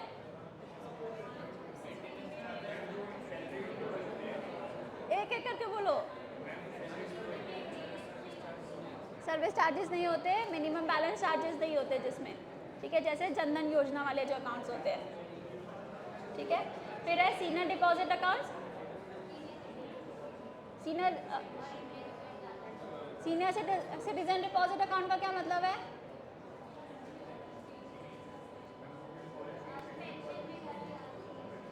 सीनियर सिटीजन्स के लिए अकाउंट होते हैं वो, और इसमें क्या बेनिफिट मिलता है? हाई रेट ऑफ इंटरेस्ट होता है। कितना हाई होता है? 0.5% ज़्यादा होता है। सेविंग अकाउंट नॉर्मल सेविंग की ही कैटेगरी होती है सैलरी अकाउंट में। इसमें किसी को कोई डाउट है? अब इसके अलावा बैंक और भी सर्विसेज प्रोवाइड करता है, जैसे कि ड्राफ्ट, ठीक है। अगर हमें कोई, हाँ, डीडी, हाँ, डिमांड ड्राफ्ट हो गए, कोई हमें डिमांड ड्राफ्ट बनाना होता है तो बैंक के पास जाते हैं, ठीक है। फिर हो गया offering electronic remittance like NEFT, RTGS, IMPS, ये सारी सर्विसेज प्रोवाइड करता है। फिर हो गया कलेक्टिंग चेक्स। जितने भी हमें, अगर मेरे को किसी ने मेरे को चेक इशू किया है या फिर मेरे को किसी को चेक देना है, वो सब कैसे होता है? ड्रॉन ऑन बैंक होता है, ठीक है। फिर हो गया हमारे रेंटिंग और लॉकर्स की फैसिलिटी देता है। फिर है सेफ कस्टडी सर्विसेज। उसके बाद है collection of taxes from customer on behalf of central bank. अभी हमने पढ़ा था चलान्स वगैरह होते हैं टैक्स के, ठीक है। फिर purchase selling of shares bonds in stock market on behalf of its customers. इसका क्या मतलब है? बात नहीं करनी है आपस में। इसका क्या मतलब है? Purchase and selling of shares and bonds.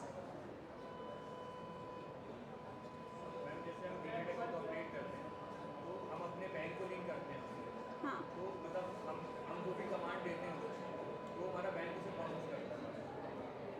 Bank demat facilities भी देता है, ठीक है। तुम अपने शेयर्स को बैंक के थ्रू भी ट्रेड कर सकते हो। फिर है offering net banking, mobile banking, phone banking facilities to customers, offering standing instruction facility to customer for periodical payment of insurance premium on behalf of its customer. इसका क्या मतलब है? स्टैंडिंग इंस्ट्रक्शन का क्या मतलब होता है? मैम जैसे कि इलेक्ट्रिसिटी बिल वगैरह होता है हम उसे ऑटो पे लगा देते हैं। ऑटो पे वाली जो चीज़ें होती है अपने आप, जैसे अगर तुमने स्टैंडिंग इंस्ट्रक्शन लगाई 10 तारीख की, ठीक है, तो तुम्हारी को 10 तारीख को या तो तुम्हें इंश्योरेंस प्रीमियम पे करना है या फिर तुम्हें किसी चीज़ की पेमेंट करनी है, इलेक्ट्रिसिटी बिल की पेमेंट करनी है, तो वो ऑटोमेटिकली तुम्हारे अकाउंट से डिडक्ट हो जाएगा। तुम्हें हर महीने उस ट्रांसफ़र करने की ज़रूरत नहीं पड़ेगी, ठीक है। अब तुम्हारी स्टैंडिंग इंस्ट्रक्शन तुम्हारे आरडी अकाउंट्स में भी काम करती है। आरडी का क्या मतलब है? रिकरिंग डिपॉजिट, कि हर महीने तुम्हारे अकाउंट से कुछ एक्स अमाउंट हर महीने कटेगा और एक अलग अकाउंट में डिपॉजिट हो जाएगा। It's a kind of your saving, ठीक है। बट अब ये तो नहीं है तुम हर महीने ट्रांसफ़र करोगे उस चीज़ को, नहीं। तो तुम बैंक को क्या करते हो? एक स्टैंडिंग इंस्ट्रक्शन देते हो कि एवरी मंथ 10th को मेरा ये इतना पैसा कट के इस अकाउंट में डिपॉजिट हो जाना चाहिए, ठीक है। फिर है purchase and selling of foreign currency from and to customer when they return from और गो अब्रॉड, ठीक है। तुम बैंक से फॉरेन करेंसी एक्सचेंज कर सकते हो। फिर offering third party products like insurance and mutual fund to customers. Bank insurance facility भी देता है, म्यूचुअल फंड्स भी देता है। कोई एग्जांपल दो बैंक के इंश्योरेंस का। मैम हेल्थ इंश्योरेंस वगैरह देता है जैसे वो मैम प्रधान सुरक्षा योजना ये सब स्कीम में गवर्नमेंट पीएमजेजेवाई, हाँ, सारी इंश्योरेंस बीमा योजना जो होती है, प्रधानमंत्री बीमा योजना हो गई, या फिर बैंक की खुद की भी इंश्योरेंस टाइप्स होते हैं। जैसे अगर हम बैंक ऑफ बड़ौदा की बात करें तो इंडिया फर्स्ट बैंक की एक इंश्योरेंस कंपनी है, ठीक है। बैंक के खुद के म्यूचुअल फंड्स भी होते हैं, HDFC एग्रो हो गया, कैनरा बैंक का मान लो अगर तुम, उसका खुद का म्यूचुअल फंड है, बैंक ऑफ बड़ौदा का म्यूचुअल फंड्स हैं, PNB का भी है, सब SBI का भी है, ठीक है। तो बैंक, ये सब बैंक की एंसिलरी एक्टिविटीज़ है, ठीक है। पर अभी एक न्यूज़ आर्टिकल था, ठीक है, उसमें था कि बैंक को अपने कोर बैंकिंग जो बिजनेस है उस पर फोकस करना चाहिए। क्यों करना चाहिए?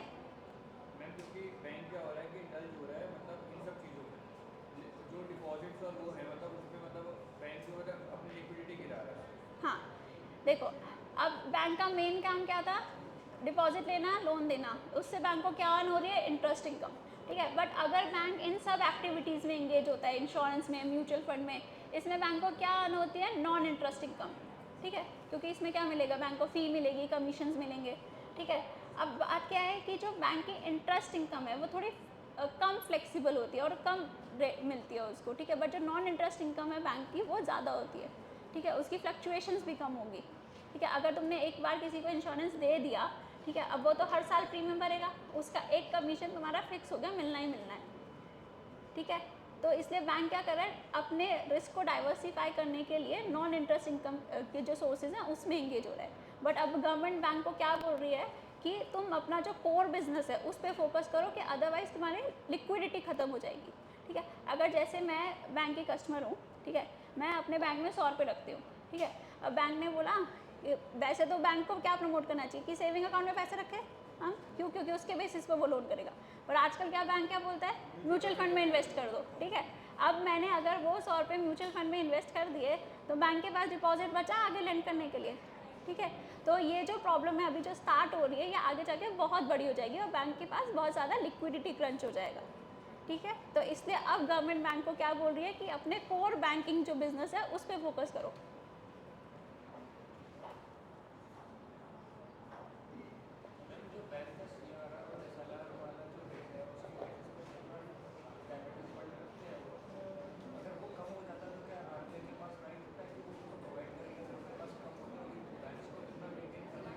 वो बैंक को मेंटेन करना ही पड़ता है, अगर नहीं करते तो बैंक को पेनल्टी लगती है, पेनल्टी लगाते हैं। अब आते हैं हम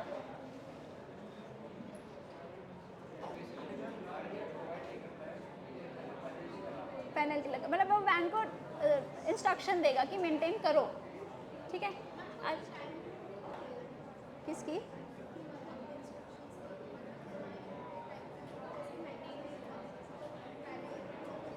डेली हमेशा RBI के पास ना डेली डेटा रिपोर्ट होता है बैंक्स का कि इसकी इतनी लिक्विडिटी है, इतनी कैपिटल है, ठीक है। तो उसके बेसिस पे RBI का मेन काम यही है उनको मॉनिटर करना, कि जहाँ पे भी उसको लगेगा ना कि ये बैंक यहाँ पे डिफ़ॉल्ट करने के चांसेस हैं, वो क्या करेगा?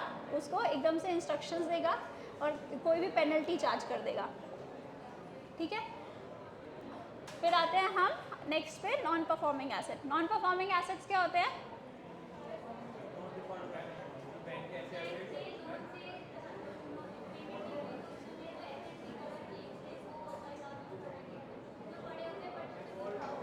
प्रॉफिट नहीं है। नॉन परफॉर्मिंग एसेट्स क्या होते हैं? जो भी मैंने लोन दिए उनके पास, उससे मेरे को कोई रिकवरी हो नहीं रही है, ना इंटरेस्ट की रिकवरी हो रही है ना प्रिंसिपल की रिकवरी हो रही है, तो वो मेरे क्या है? नॉन परफॉर्मिंग एसेट्स हैं, ठीक है। अब नॉन परफॉर्मिंग एसेट्स की भी ना 3 क्लासिफिकेशन होती है, बात नहीं करनी। सबसे पहली कैटेगरी होती है सब स्टैंडर्ड एसेट्स। तो कोई भी लोन अगर NPA होता है वो 12 मंथ्स तक सब स्टैंडर्ड एसेट्स में रहता है, ठीक है। उसके 12 मंथ्स खत्म होने के बाद वो कौन सी कैटेगरी में जाता है? डाउटफुल एसेट्स में। फिर उसके बाद नेक्स्ट कैटेगरी में क्या जाता है? लॉस में। लॉस में क्या होता है? बैंक को क्या करना होगा उसमें? उसको राइट ऑफ करना पड़ेगा, ठीक है। अब NPA क्लासीफाई होने से भी पहले बैंक जो हमारे लोन्स है वो 3 कैटेगरी में डिवाइड करता है। ये हमने लास्ट क्लास में बात नहीं करनी है, 3 कैटेगरी में डिवाइड करता है, ये हमने लास्ट क्लास में भी पढ़ा था। सबसे पहले अगर मेरे को फर्स्ट मंथ में 0 to 30 डेज में अगर लोन में रिकवरी नहीं हो रही है तो वो ऐसे में 0 की कैटेगरी में आता है, ठीक है।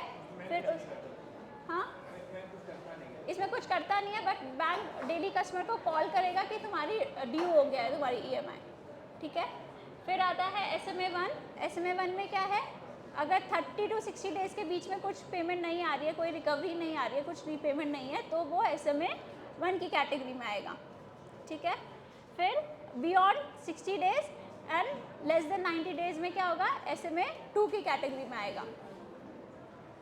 आया समझ सबको? और अब जब 90 डेज एग्जॉस्ट हो गए उसके बाद क्या होगा,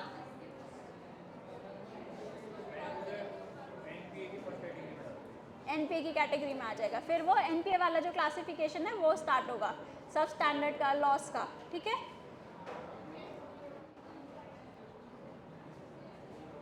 अब what are the reason for NPA accumulation, क्या क्या रीजन हो सकता है कि बैंक के जो एसेट्स है वो NPA हो रहे हैं, क्या रीजन हो सकते हैं?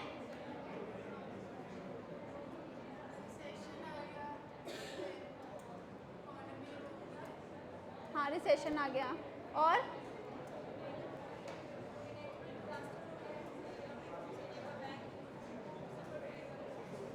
ठीक है, नेचुरल डिजास्टर हो गया। और क्या हो सकता है कि बैंक के लोन्स जो है वो NPA टर्न हो गए हैं?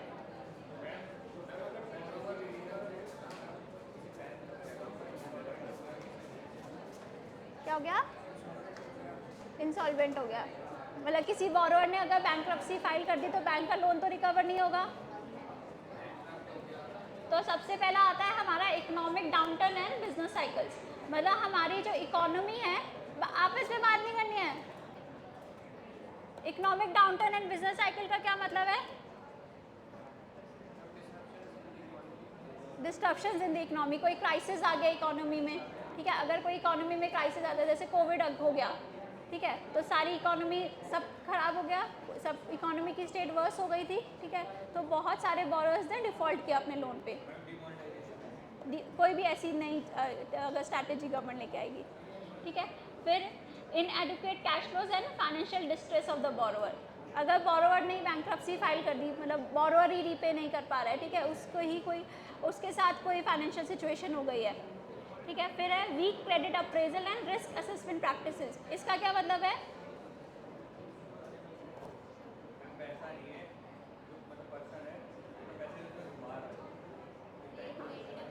क्रेडिट अप्रेजल, क्रेडिट अप्रेजल का क्या मतलब है,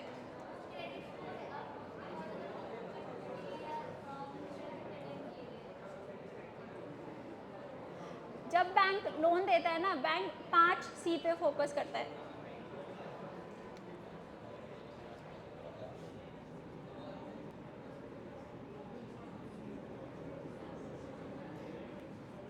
सबसे पहला C क्या होता है क्रेडिट देने का, बैंक सबसे पहले क्या देखेगा बोरोअर में,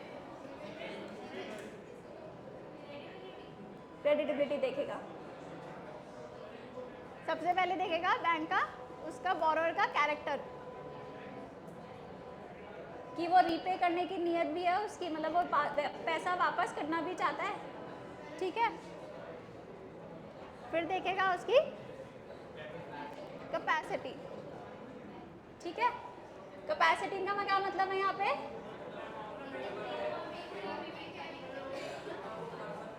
हाँ, कि उसके पास इतनी कैपेसिटी की भी है कि वो पे कर पाएगा लोन। फिर होती है उसकी कैपिटल,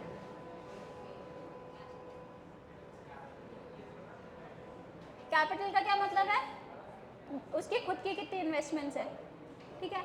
अगर मैं बैंक से 100% लोन ले रही हूँ, मेरा तो उसमें कुछ इन्वॉल्वमेंट ही नहीं है, ठीक है, तो मैं डिफ़ॉल्ट भी करूँगी तो मेरा तो कुछ नहीं जा रहा है ना। तो बैंक जब भी कोई लोन देता है तो बैंक एक LTV मेंटेन करता है। LTV क्या होता है, लोन टू एसेट रेशो, ठीक है, कि अगर बैंक 90% फाइनेंस कर रहा है तो बैंक बोलेगा 10% तुम खुद अपना डालो, ठीक है।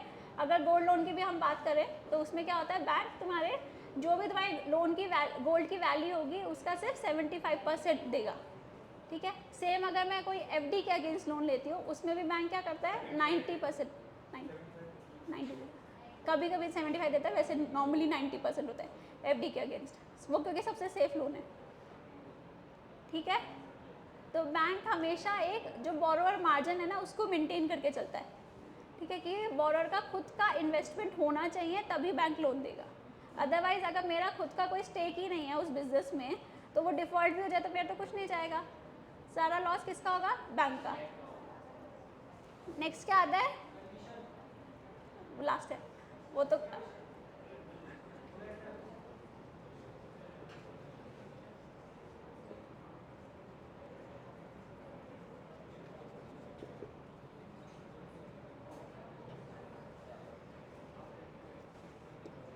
कोलैटरल। कोलैटरल का क्या मतलब है? हाँ, कि अगर मैं कोई लोन दे रही हूँ तो उसके अगेंस्ट मैंने क्या सिक्योरिटी रखी है, ठीक है। जैसे अगर होम लोन हुआ तो होम लोन में प्रॉपर्टी हो गई, कार लोन हुआ तो कार हो गई, ठीक है। और अगर जैसे क्या क्या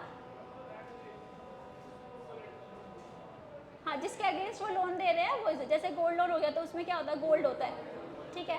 अगर एफडी के अगेंस्ट लोन हो गया, लाबोर्ड बोलते हैं बैंक उसको, loan against bank on deposit, ठीक है। वो क्या, उसमें क्या है? बैंक का खुद का डिपॉजिट, उसमें कोलैटरल है, ठीक है। फिर लास्ट होता है हमारा कंडीशंस और कोवेनेंट्स। कंडीशन और कोवेनेंट्स क्या होते हैं? कंडीशंस मतलब अग्रीमेंट्स, अग्रीमेंट जो तुमसे लोन अग्रीमेंट बैंक साइन करता है, ठीक है, वो कि उसमें क्या क्या कंडीशंस है कि अगर तुमने लोन रिपे नहीं करा तो बैंक का चार्ज तुम्हारे किस किस और एसेट्स पे हो सकता है, ठीक है। तो ये 5 सी को बैंक फोकस करता है किसी भी लोन को करने से पहले। समझ आया सबको ये?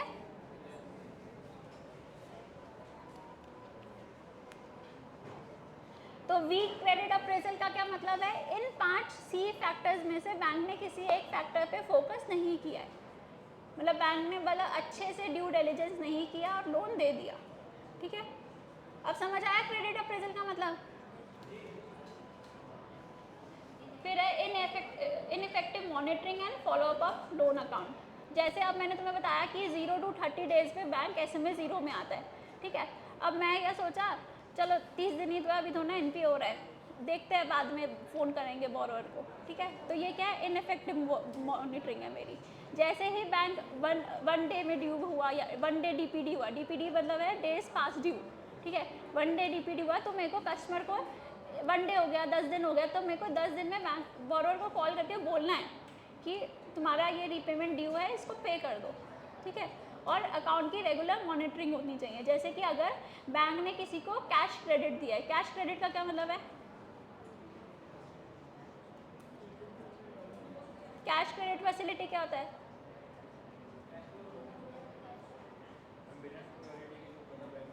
नहीं,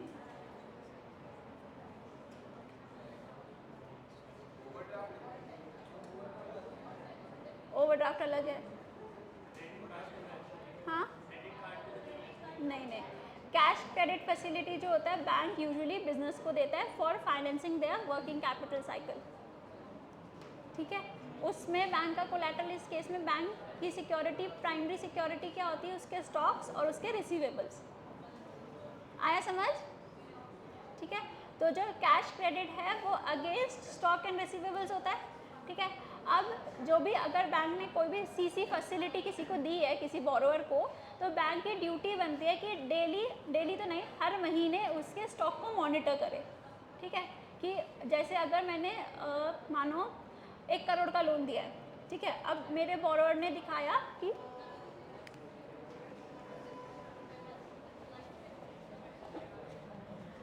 बैंक क्या करता है? स्टॉक और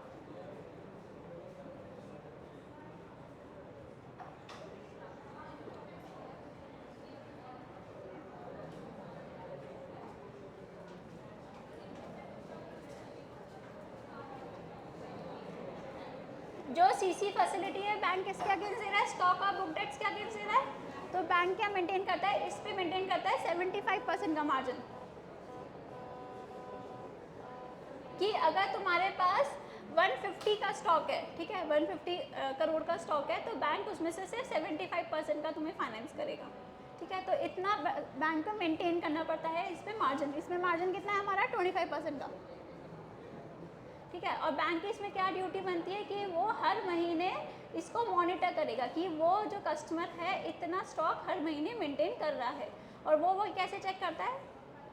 जितने भी सीसी कस्टमर होते हैं बैंक को स्टॉक स्टेटमेंट सबमिट करनी होती है उनको, कि मेरे गोडाउन में आज की डेट में इतना इतना स्टॉक है, ठीक है। और बैंक कभी भी जाके, जो भी बैंक ऑफिशियल्स है, कभी भी जाके उसका इंस्पेक्शन कर सकते हैं, ठीक है। तो ये कौन सा केस हो गया, मॉनिटरिंग का।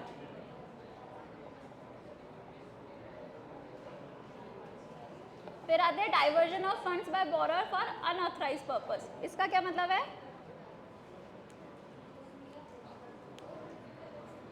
कि किसी ने मेरे से लोन लिया, ठीक है, बट वो किसी स्पेकुलेटिव एक्टिविटी में लगा दिया, उसने किसी इलीगल एक्टिविटी में लगा दिया, ठीक है। अब वो इलीगल एक्टिविटी में लगा तो ये भी चांस है कि उसको रिकवर ना हो और मेरा लोन एनपीए हो जाए, ठीक है। तो बैंक की ये भी ड्यूटी बनती है कि उसका एंड यूज ऑफ फंड क्या है, बैंक को इंश्योर करना है कि अगर मैंने किसी घर के लिए लोन दिया है तो वो घर की एक्चुअल रजिस्ट्री होनी चाहिए, कि घर मेरे बोरोर के नाम पे होना चाहिए एक्चुअल। देन आता है industry specific factors impacting borrower repayment. अब इसमें क्या आएगा,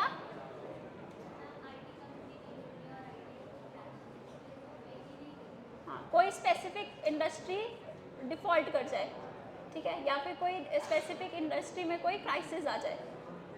जैसे अगर टेक्सटाइल की हम बात करें तो टेक्सटाइल की डिमांड मार्केट में कम हो जाए, ठीक है। तो एक कोई इंडस्ट्री स्पेसिफिक फैक्टर जो मेरे बोरोर को रीपेमेंट को अफेक्ट करे। सारे फैक्टर्स क्लियर हैं सबको?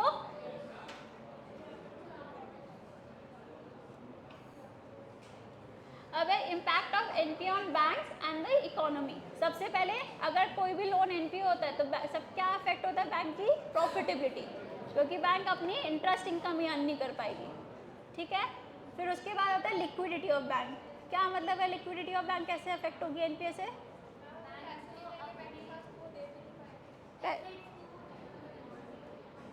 बैंक का पैसा रिकवर ही नहीं होगा तो आगे वो लोन भी नहीं कर पाएगी, ठीक है। फिर है कैपिटल एडिक्वेसी इफेक्ट कैसे होती है,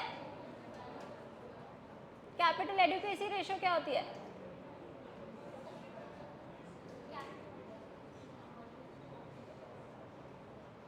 कैपिटल एडिक्वेसी रेशियो क्या होती है? ऐसे सोच के बोलो, कुछ तो बोलो। कितना कैपिटल मैं मेंटेन कर रही हूँ against my risk weighted assets, ठीक है। तो अगर मेरे रिस्क वेटेड एसेट्स जो है वो बढ़ जाएंगे, अगर एनपीए बढ़ेंगे तो रिस्क वेटेड एसेट्स बढ़ जाएंगे क्योंकि मेरा रिस्क बढ़ गया है, ठीक है। तो मेरी कैपिटल एडिक्वेसी रेशियो भी कम हो जाएगी। और कैपिटल एडिक्वेसी रेशियो क्यों इंपॉर्टेंट है, क्योंकि जितने भी मेरे बेसल नॉर्म्स हैं वो हमें हमारी गाइडलाइंस देते हैं कि हमें इतना percentage of capital adequacy ratio maintain करना है, ठीक है। फिर आता है क्रेडिट अवेलेबिलिटी। अगर एनपीए हो जाएगा तो बैंक को लिक्विडिटी क्रंच हो जाएगा तो वो आगे लोन नहीं कर पाएगा। फिर आता है सिस्टमिक रिस्क। सिस्टमिक रिस्क का क्या मतलब है?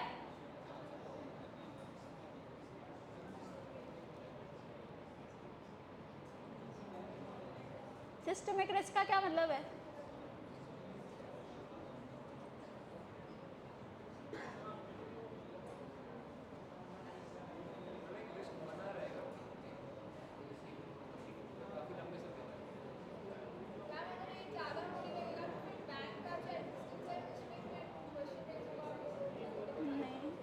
सबको ग्लोबल क्राइसिस याद है 2008 का?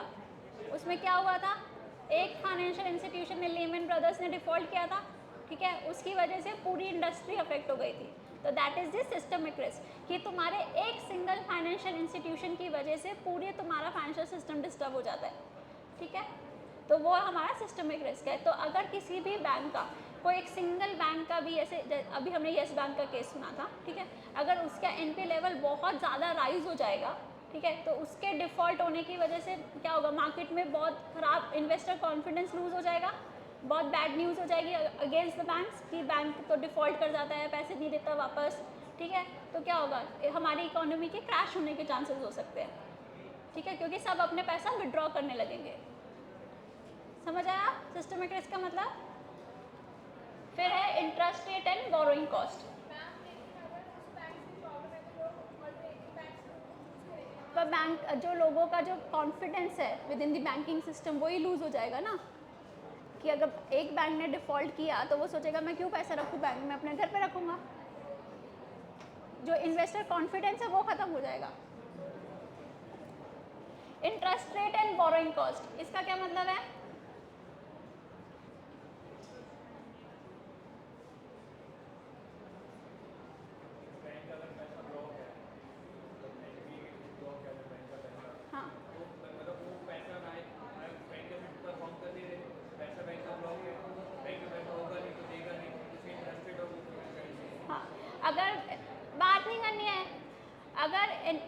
बढ़ गया है बैंक का, तो बैंक क्या करेगा, एक तो बैंक का पैसा ब्लॉक हो गया है, ठीक है, बैंक को रिकवर ही नहीं हो रहा है उसका एक्चुअल जो उसका प्रिंसिपल था, ठीक है, तो वो बैंक क्या करेगा, अपने बाकी लोन्स पे रेट ऑफ इंटरेस्ट हाई करने की कोशिश करेगा, जिससे कुछ लिक्विडिटी तो मेंटेन हो जाए उसकी। तो उससे क्या होगा, अगर बाकी लोन्स पे उसने रेट ऑफ इंटरेस्ट हाई कर दिया तो उसकी बोरोइंग कॉस्ट बढ़ जाएगी। आया समझ? फिर आता है रेपुटेशन एंड इन्वेस्टर कॉन्फिडेंस। अभी हमने बात करी कि अगर बहुत हाई लेवल ऑफ एनपीए हो जाएगा तो इन्वेस्टर्स का जो कॉन्फिडेंस है या फिर डिपॉजिटर्स का जो कॉन्फिडेंस है वो लूज हो जाएगा with in the banking system, ठीक है। तो लोग सोचेंगे मैं बैंक में क्यों ही रखूँ अपना पैसा जब बैंक वापस ही नहीं कर पाता, ठीक है, तो लोग इन्वेस्ट ही नहीं करेंगे, लोग डिपॉजिट ही नहीं करेंगे, ठीक है। सारे पॉइंट्स क्लियर हैं सबको?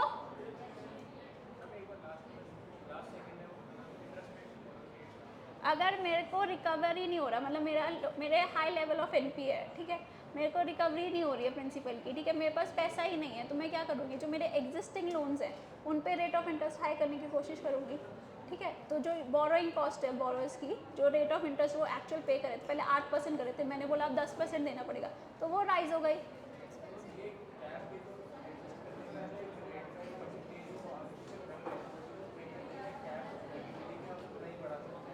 कैप तो है, आरबीआई तो रेगुलेट करता ही है, बट अगर बैंक को इतना लिक्विडिटी क्रंच हो रहा है तो बैंक कोशिश करेगा ना कि राइज करने की, कहीं से तो मेरी लिक्विडिटी मेंटेन हो, वो कर नहीं पाएगा, एट लास्ट वो डिफ़ॉल्ट ही करेगा, ठीक है, बट कुछ तो हाथ पैर मारेगा ना कि कुछ तो मैं रिकवरी कर पाऊँ, वो चीज़ है।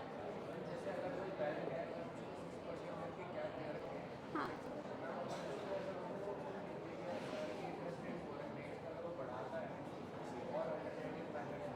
हाँ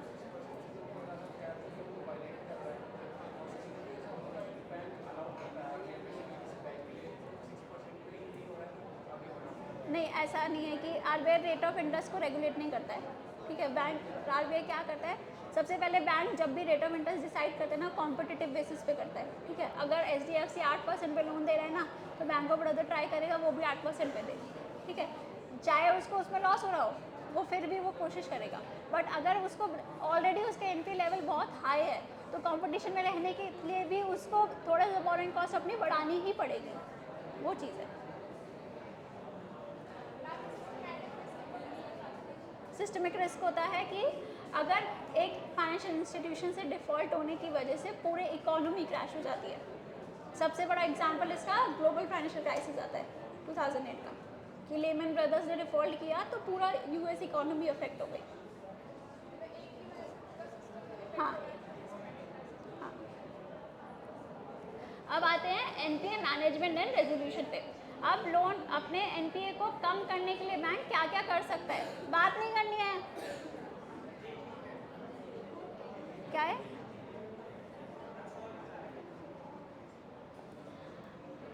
सबसे पहला है लोन रीस्ट्रक्चरिंग। लोन रीस्ट्रक्चरिंग का क्या मतलब है,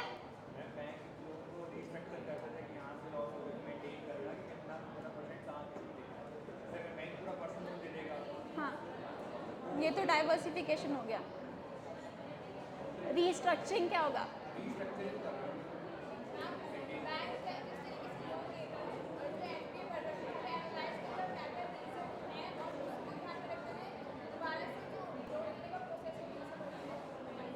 उसका रीपेमेंट रिवाइज कर देता है।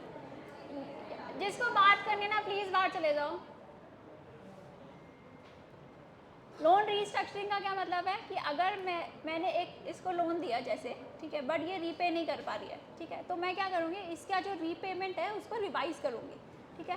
मैंने सोचा चलो इसकी फाइनेंशियल सिचुएशन अभी अच्छी नहीं है, इस कंपनी की फाइनेंशियल डिस्ट्रेस में है, तो इसको 1 साल का मोनेटोरियम दे देती हूँ। मोनेटोरियम का मतलब है कि उसको उस साल में ना इंटरेस्ट पे करना है ना प्रिंसिपल पे करना है, बट वो जो इंटरेस्ट है वो उसका एक्यूमुलेट होता रहेगा जैसे हमारे एजुकेशन लोन में होता है, ठीक है। बट जब वो रिकवर कर लेगी उस फेज से 1 साल बाद, फिर उसका रीपेमेंट फिर से स्टार्ट होगा। तो इस केस में मैंने क्या किया, उसके लोन को रीस्ट्रक्चर कर दिया। समझ आया सबको लोन रीस्ट्रक्चरिंग? कंसेशन कुछ नहीं होता, कंसेशन तो हाँ अभी वो उसको वो थोड़ा सा लाइट उसमें छोड़ देती है कि हाँ चलो पहले तो सेटलमेंट, तो जब लॉस हो जाएगा, लॉस एसेट में हो जाएगा तब आएगा वो। हाँ अभी उसने बैंक को उसको थोड़ा सा टाइम दे दिया, 1 साल का टाइम दे दिया, 6 महीने का टाइम दे दिया, एज पर बोरोअर रिक्वायरमेंट वो उसको टाइम दे देती है।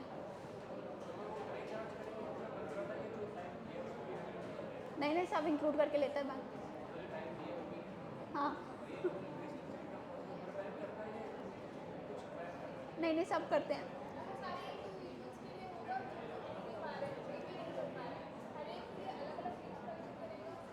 हाँ, सबके लिए अलग अलग करेगा। जैसे अगर एग्जाम्पल की हम बात करें, जब कोविड आया था, ठीक है, तो मार्च 20 से लेके दिसंबर 20 तक गवर्नमेंट ने सारे लोन्स में मॉनिटोरियम दिया था, ठीक है, 6 महीने का मॉनिटोरियम दिया था कि ना आपको इंटरेस्ट पे करना है ना प्रिंसिपल पे करना है।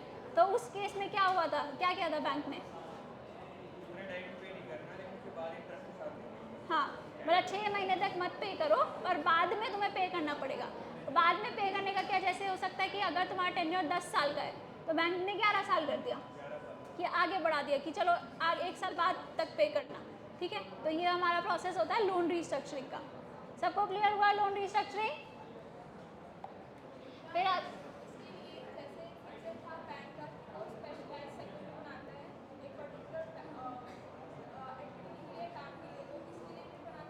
बनाते हैं, रिस्ट्रक्चरिंग के लिए भी होता है, या फिर एक नॉर्मल ब्रांच जो होती है ना वो भी लोन रिस्ट्रक्चर करती है, पर एज पर आरबीआई गाइडलाइंस ही वो रिस्ट्रक्चर कर सकती है, ठीक है। फिर आता है asset classification and provisioning. Asset classification and provisioning का क्या मतलब है?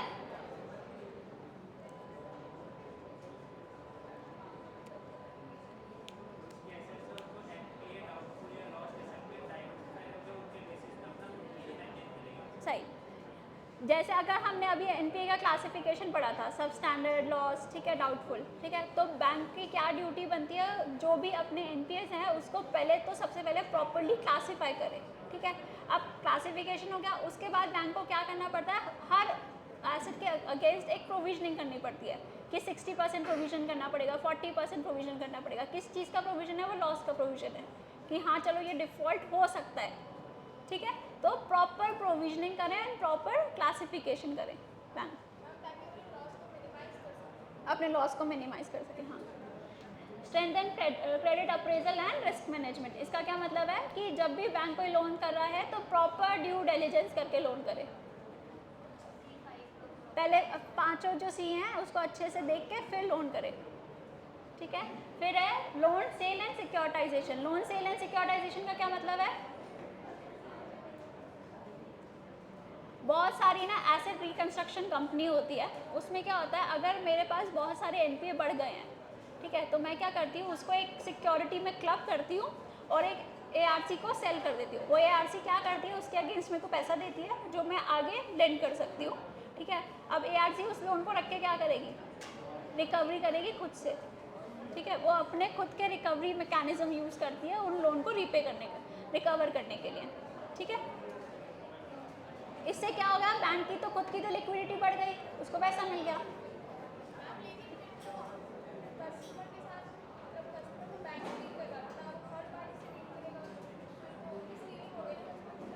मिसलीडिंग नहीं होती, बैंक कॉन्ट्रैक्ट देता है, मतलब एसेट रिकंस्ट्रक्शन कंपनी को कॉन्ट्रैक्ट देता है प्रॉपर्ली, बैंक हायर करता है उनको फॉर रिकवरी।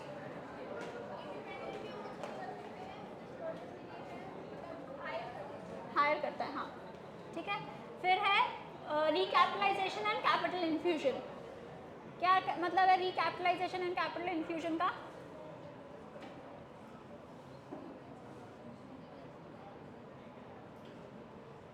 अगर मेरे बैंकिंग सेक्टर के एनपीए बहुत ज़्यादा बढ़ जाते हैं तो इस केस में कौन आता है बचाने के लिए? गवर्नमेंट।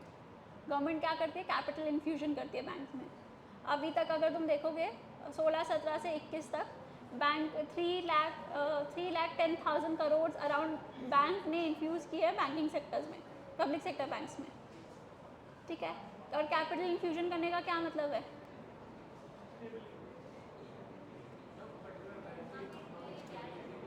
पर्टिकुलर पूरे सेक्टर की फाइनेंशियल स्टेबिलिटी मेंटेन करने के लिए, ठीक है।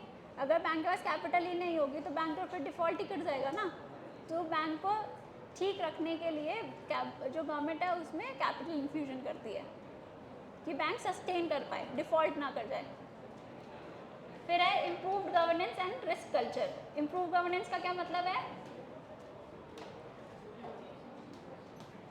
कि प्रॉपर रूल्स एंड रेगुलेशंस हो, जो भी तुम्हारा एम्प्लॉई है वो अवेयर हो कि क्या क्या रिस्क फैक्टर्स तुम्हारे लोन को अफेक्ट कर सकते हैं, enhancing credit monitoring and early warning systems. इसका क्या मतलब है कि जो भी तुमने लोन दिया उसको प्रॉपर मॉनिटर करोगे, ठीक है। अर्ली वार्निंग सिग्नल्स का क्या मतलब है कि अगर तुम्हें दिख रहा है कि हाँ अरे यार इस पार्टी ने 10 दिन के लिए कुछ डिले किया रीपेमेंट में, ठीक है, तो तुम एकदम से अलर्ट हो जाओगे कि हाँ कुछ तो गड़बड़ चल रही है शायद इसके बिजनेस में, ठीक है। तो those are the early warning signals कि अगर किसी ने पार्टी ने तुम्हें फाइनेंशियल स्टेटमेंट सबमिट करी, ठीक है, अब तुम्हें उसका दिख रहा है कि पिछले 3 साल में उसकी जो प्रॉफिटेबिलिटी है डिक्लाइनिंग ट्रेंड में है, ठीक है, बट तुम अब जब उसको आगे तुम्हें लोन देना है तो तुम उस चीज़ को ध्यान रखोगे कि हाँ ये चीज़ है कि इसका बिजनेस की थोड़ी सी एडवर्स सिचुएशन में जा रहा है, ठीक है।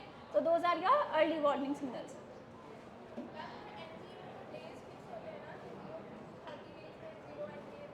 हाँ हाँ,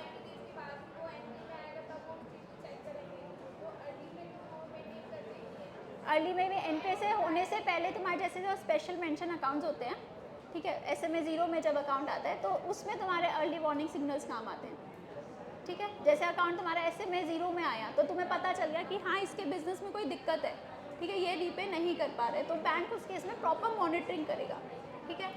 मतलब एट द स्टार्ट ही वो अपने रिकवरी मेजर्स स्टार्ट कर देगा।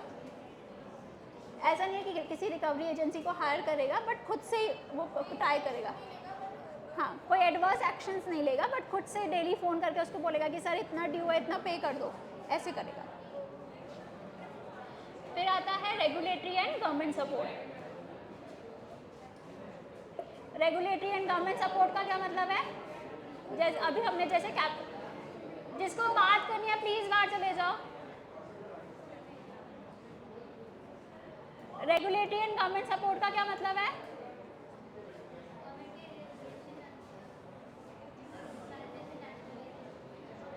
प्रॉपर गाइडलाइंस फॉलो करना। एंड गवर्नमेंट सपोर्ट में क्या आता है, तुम्हारा कैपिटल इन्फ्यूजन ही आता है। सबको समझ आया एनपीए मैनेजमेंट? अब आते हैं हम रिस्क मैनेजमेंट इन बैंक, ठीक है, कैसे बैंक अपना रिस्क मैनेज कर सकता है, ठीक है। तो सबसे पहले इसमें पॉइंट आता है risk identification, measurement and assessment. सबसे पहले तुम आइडेंटिफाई करोगे रिस्क तुम्हें है किस चीज़ से, किस टाइप का तुम्हें रिस्क है, ठीक है। क्या किस किस टाइप का रिस्क हो सकता है बैंक में, लोन डिफॉल्ट, क्रेडिट रिस्क हो गया, और मार्केट रिस्क हो गया। मार्केट रिस्क कैसे होगा, कोई एडवर्स मूवमेंट हुई तुम्हारे इंटरेस्ट रेट में, एक्सचेंज रेट में, ठीक है, मार्केट रिस्क हो गया। और क्या रिस्क हो सकता है, ऑपरेशनल रिस्क हो गया,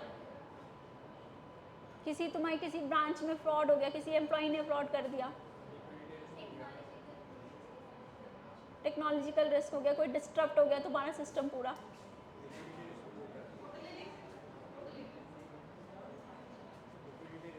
लिक्विडिटी रिस्क हो गया, लिक्विडिटी क्रंच हो गया तुमको। और क्या हो सकता है,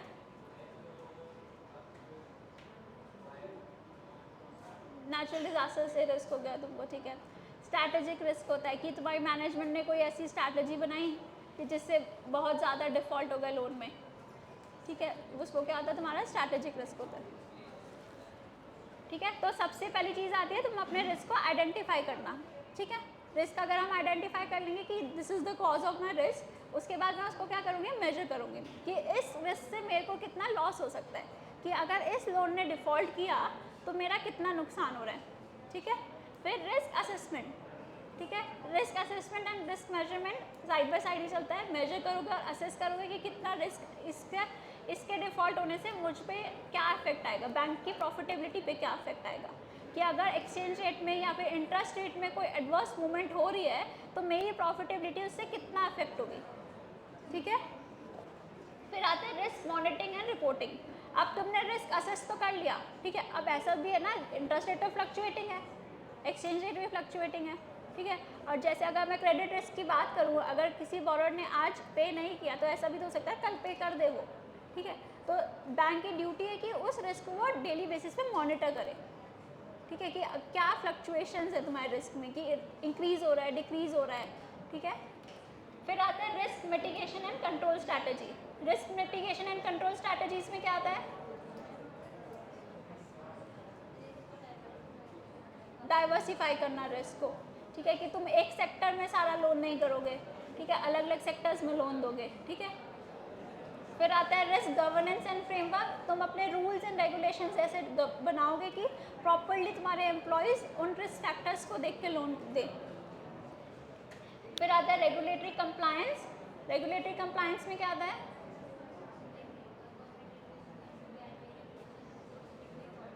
जो भी आरबीआई गाइडलाइंस है उनको तुम प्रॉपरली फॉलो कर रहे हो, आरबीआई ने जितना कैपिटल एडिक्वेसी रेशियो मेंटेन करने के लिए बोला है उतने मेंटेन कर रहे हो, ठीक है, लिक्विडिटी रेशियो जितनी मेंटेन करने के लिए बोला उतना तुम मेंटेन कर रहे हो, ठीक है। फिर है technology and data analytics, technology से क्या मैं रिस्क में क्या कर सकती हूँ, क्या सिस्टम हैक हो सकता है, बाकी जो भी मैं सिमुलेशन मॉडल्स होते हैं मैं उसके बेसिस पे असेस कर सकती हूँ कि ये बोरोवर मेरा डिफ़ॉल्ट कर सकता है या नहीं कर सकता। आजकल बैंक क्या करता है, क्रेडिट रेटिंग करता है खुद से, ठीक है, वो क्या करता है, सिस्टम मॉडल है वो मॉडलिंग करता है वो कस्टमर की और उसके बेसिस पे उसका रिस्क असेस करता है। Risk culture and training, risk culture and training में क्या है, हाँ अवेयरनेस क्रिएट करना अमंग दी एम्प्लॉयज़ कि तुम कैसे रिस्क को असेस कर सकते हो और कैसे उसको मिटिगेट कर सकते हो। फिर है contingency plan and stress testing, contingency plan में क्या है, हाँ प्री प्लानिंग करना, मतलब कंटीजेंट फंड बना के रखना कि अगर ऐसा हो गया तो मेरा क्या मेजर्स होंगे, ठीक है। कंटिन्यूस इम्प्रूवमेंट एंड अडेप्टेशन, वो ये मॉनिटरिंग से रिलेटेड है कि कंटिन्यूसली तुम एसेस करोगे अपने रिस्क को, ठीक है, और अपने मॉडल्स को अडेप्ट करोगे एज पर द इन्वायरमेंट। बात मत करो आपस में यार। अब आते हैं हम क्रेडिट रिस्क मैनेजमेंट पे। अभी तक सबको समझ आ रहा है, किसी चीज़ में डाउट है, बोलो हाँ ना। चलो क्रेडिट, अब तुम्हारा नेक्स्ट टॉपिक है ये, इसमें हम 3 टाइप ऑफ तुम्हारा रिस्क डिस्कस करेंगे, credit risk, market risk and operational risk, ठीक है। तो सबसे पहले है तुम्हारा क्रेडिट रिस्क, ठीक है। अब क्रेडिट रिस्क होता क्या है पहले ये बता दो, अरे पढ़ के बता दो।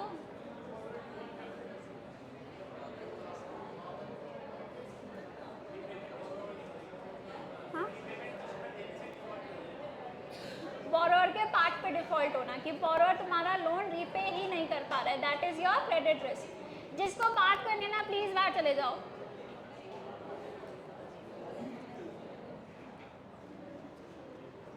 क्रेडिट रिस्क का क्या मतलब है कि तुम्हारे बोरोवर ने डिफॉल्ट कर दिया रीपेमेंट में, ठीक है।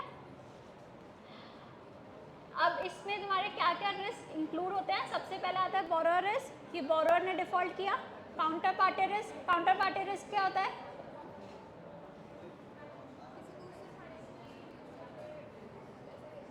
हाँ मैंने किसी दूसरे फाइनेंशियल इंस्टीट्यूशन से कुछ बोरोइंग करी और उसने डिफॉल्ट कर दिया, तो that is your counter party risk. फिर आता है कॉन्सेंट्रेशन रिस्क, कॉन्सेंट्रेशन रिस्क क्या होता है,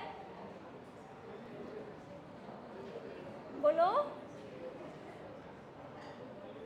कि मैं कॉन्सेंट्रेटेड सेक्टर को ही लोन दे रही हूँ। जैसे अगर मैं टेक्सटाइल को फोकस किया तो मैं सारा लोन मेरा टेक्सटाइल इंडस्ट्री में है, कोई डाइवर्सिफिकेशन है ही नहीं, तो दैट इज़ द रिस्क ना, कि मैं अगर वो टेक्सटाइल सेक्टर ने डिफ़ॉल्ट किया तो मेरा लोन भी डिफ़ॉल्ट होंगे सारे, that is your concentration risk. उसके बाद आता है कोलैटरल रिस्क, कोलैटरल रिस्क का क्या मतलब है,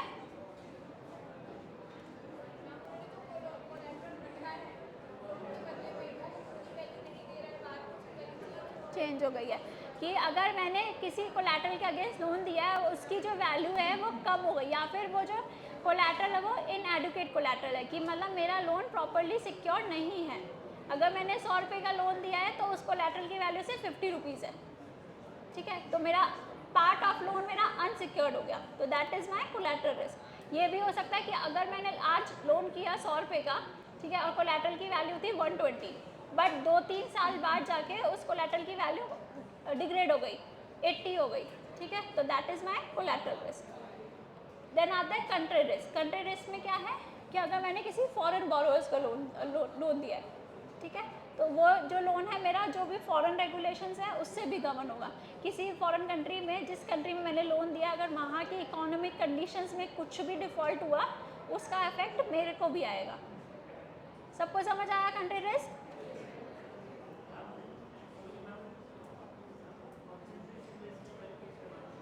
कॉन्सेंट्रेशन रिस्क है कि मैं एक पर्टिकुलर सेक्टर्स को या फिर एक पर्टिकुलर सेगमेंट ऑफ बोरोवर्स को ही लोन दे रही हूँ, ठीक है। कॉन्सेंट्रेटेड है, मतलब मेरा जो लोन पोर्टफोलियो है वो एक सेक्टर पे कॉन्सेंट्रेटेड है। आया समझ? अब आते हैं credit appraisal, monitoring and recovery. इसमें क्या क्या मेन हमारे पॉइंटर्स होते हैं।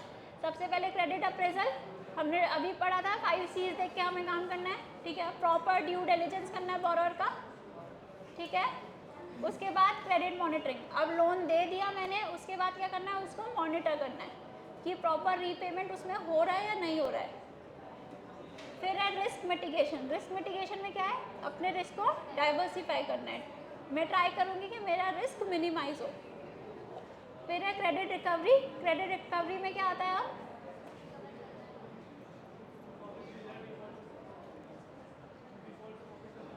हाँ, अगर मेरा लोन डिफ़ॉल्ट हो गया, लॉस कैटेगरी में आ गया, एनपीए में आ गया, तो मैं क्या क्या रिकवरी मेजर्स उसमें ले सकती हूँ। सबसे पहले बैंक क्या कर सकता है, एक मैंने तुम्हें बताया था एसेट रिकंस्ट्रक्शन कंपनी होती है, ठीक है, उसको लोन सेल कर सकता है। दूसरा बैंक क्या कर सकता है, बोरोवर के अगेंस्ट केस फाइल कर सकता है, ठीक है। केस किस में फाइल करता है बैंक, डीआरटी में फाइल करता है। डीआरटी की क्या फुल फॉर्म है, डेट रिकवरी ट्रिब्यूनल, ठीक है। उसमें बैंक केस फाइल कर सकता है अगेंस्ट दी बोरोवर कि ये मेरा लोन वापस नहीं कर रहा है। तीसरी चीज़ क्या कर सकता है बैंक, सरफेसी में लोन केस फाइल कर सकता है। हाँ, केस फाइल होता ही नहीं है, अब इंडिविजुअल बोलते भाई सॉल्वेंट पैसा है ही नहीं। नहीं, डीआरटी में क्या होता है कि जैसे तुम्हारे एक एसेट के लिए तुमने लोन दिया है, ठीक है, तो डीआरटी क्या रेगुलेशन देती है, जो भी जजमेंट देती है उसमें जो भी उसके सारे एसेट्स होते हैं ना वो उसमें अटैच हो सकते हैं। है ही नहीं तो क्या करें। हाँ, नहीं है वो अलग बात है, बट यूजुअल केस में ये होता है कि बाकी ऐसे केस में बंदा क्या करता है, अपने से ट्रांसफर करता है किसी और को पहले ही, पता ही नहीं होने वाली होती है तो पहले हाँ, ट्रांसफर। हाँ यूजुअली करते, देखो वो तो लूप होल्स है सिस्टम के, अब उसमें कुछ नहीं कर सकते। और क्या हो सकता है, सरफेसी में केस फाइल कर सकता है बैंक। सरफेसी में केस फाइल करने का क्या मतलब है, जो भी उसका कोलैटरल है उसका बैंक पोजेशन ले लेगा, ठीक है। पोजेशन लेके क्या कर सकता है, बैंक उसका ऑक्शन कर सकता है, ठीक है। फिर है credit risk policies and procedures. इसमें क्या है कि बैंक अपने क्रेडिट पॉलिसीज एंड प्रोसीजर ऐसे बनाएगा कि उसके जो रिस्क है वो मिटिगेट हो जाए और रिड्यूस हो जाए। आया सबको समझ?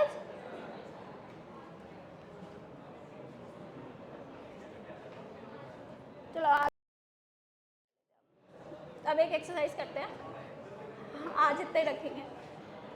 चलो बताओ, which of the following is not a cause of non performing asset, defaulted loan repayment, economic downturn, poor credit appraisal, prompt interest monitoring payments. क्या इसका आंसर है, A B C D?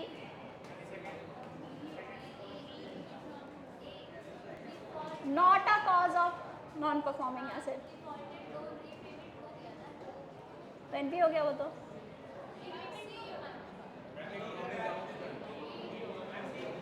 Economic downturn से नहीं होगा इन पे,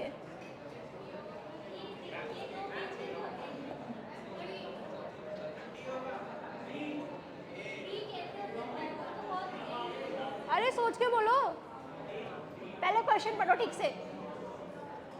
Which of the following is not a cause of non-performing assets?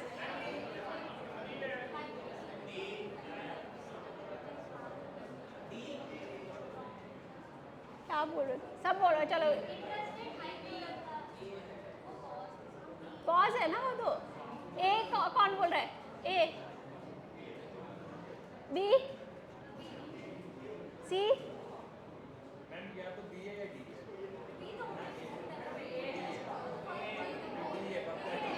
D बोलो, D कौन कौन बोल रहा है, बाकी लोग कुछ बोल ही नहीं रहे, या क्वेश्चन समझ नहीं आया?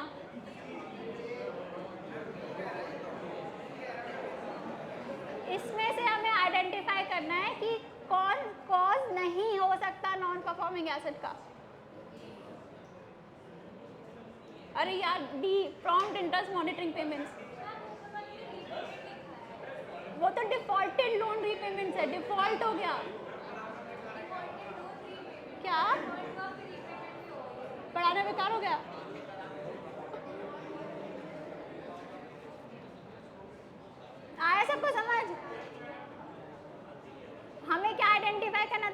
कौन कॉज नहीं है नॉन परफॉर्मिंग एसेट क्रिएट करने का? चलो next, what are the implications of high level of NPA for banks? Increased profitability, enhanced credit worthiness, potential capital erosion और high customer satisfaction. बोलो, कितने लोग बोल रहे हैं? पढ़ी हुई हो क्वेश्चन?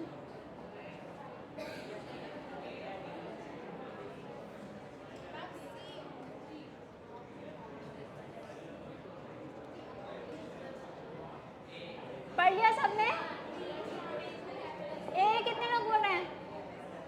एक। ऐसे नहीं करना।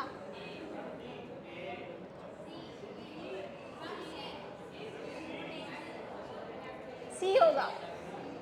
देखो, अगर हाई लेवल ऑफ एनपीए है बैंक का, ठीक है, बैंक को लॉस हो रहा है, उसकी प्रॉफिटेबिलिटी बढ़ेगी? नहीं बढ़ेगी। उसकी क्रेडिट वर्थिनेस बढ़ जाएगी फॉरवर्ड की? नहीं। उसका कस्टमर सेटिस्फैक्शन लेवल बढ़ जाएगा हाई लेवल ऑफ एनपीए से? नहीं ना। तो क्या हमारा रीजन होगा? Potential capital halogen. हाँ, फर्स्ट का आंसर डी, उसमें नॉट अ कॉज है। हाँ, अब बोल। चलो, which regulatory body in India oversees the resolution of NPAs in bank? RBI, SEBI, IRDA, Ministry of Finance. Banks का देखना है।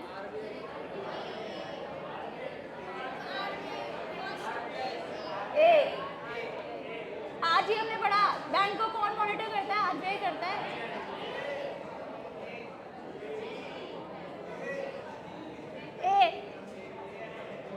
फिर है which of the following is a common resolution strategy for NPA? Loan forgiveness, ARC, debt issuance और increasing interest rate. कितने लोग बोल रहे हैं?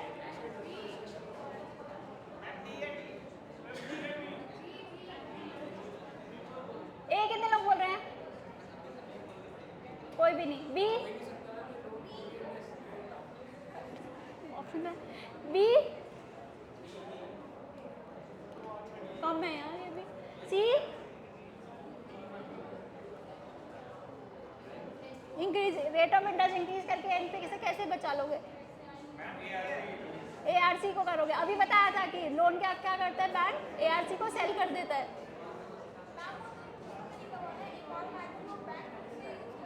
रिकवरी मैकेनिज्म यूज करता है, पर इसमें सबसे सूटेबल तो बी है, बाकी सब तो मेथड नहीं हो सकते। आज की क्लास सबको समझ आया? चलो, थैंक यू।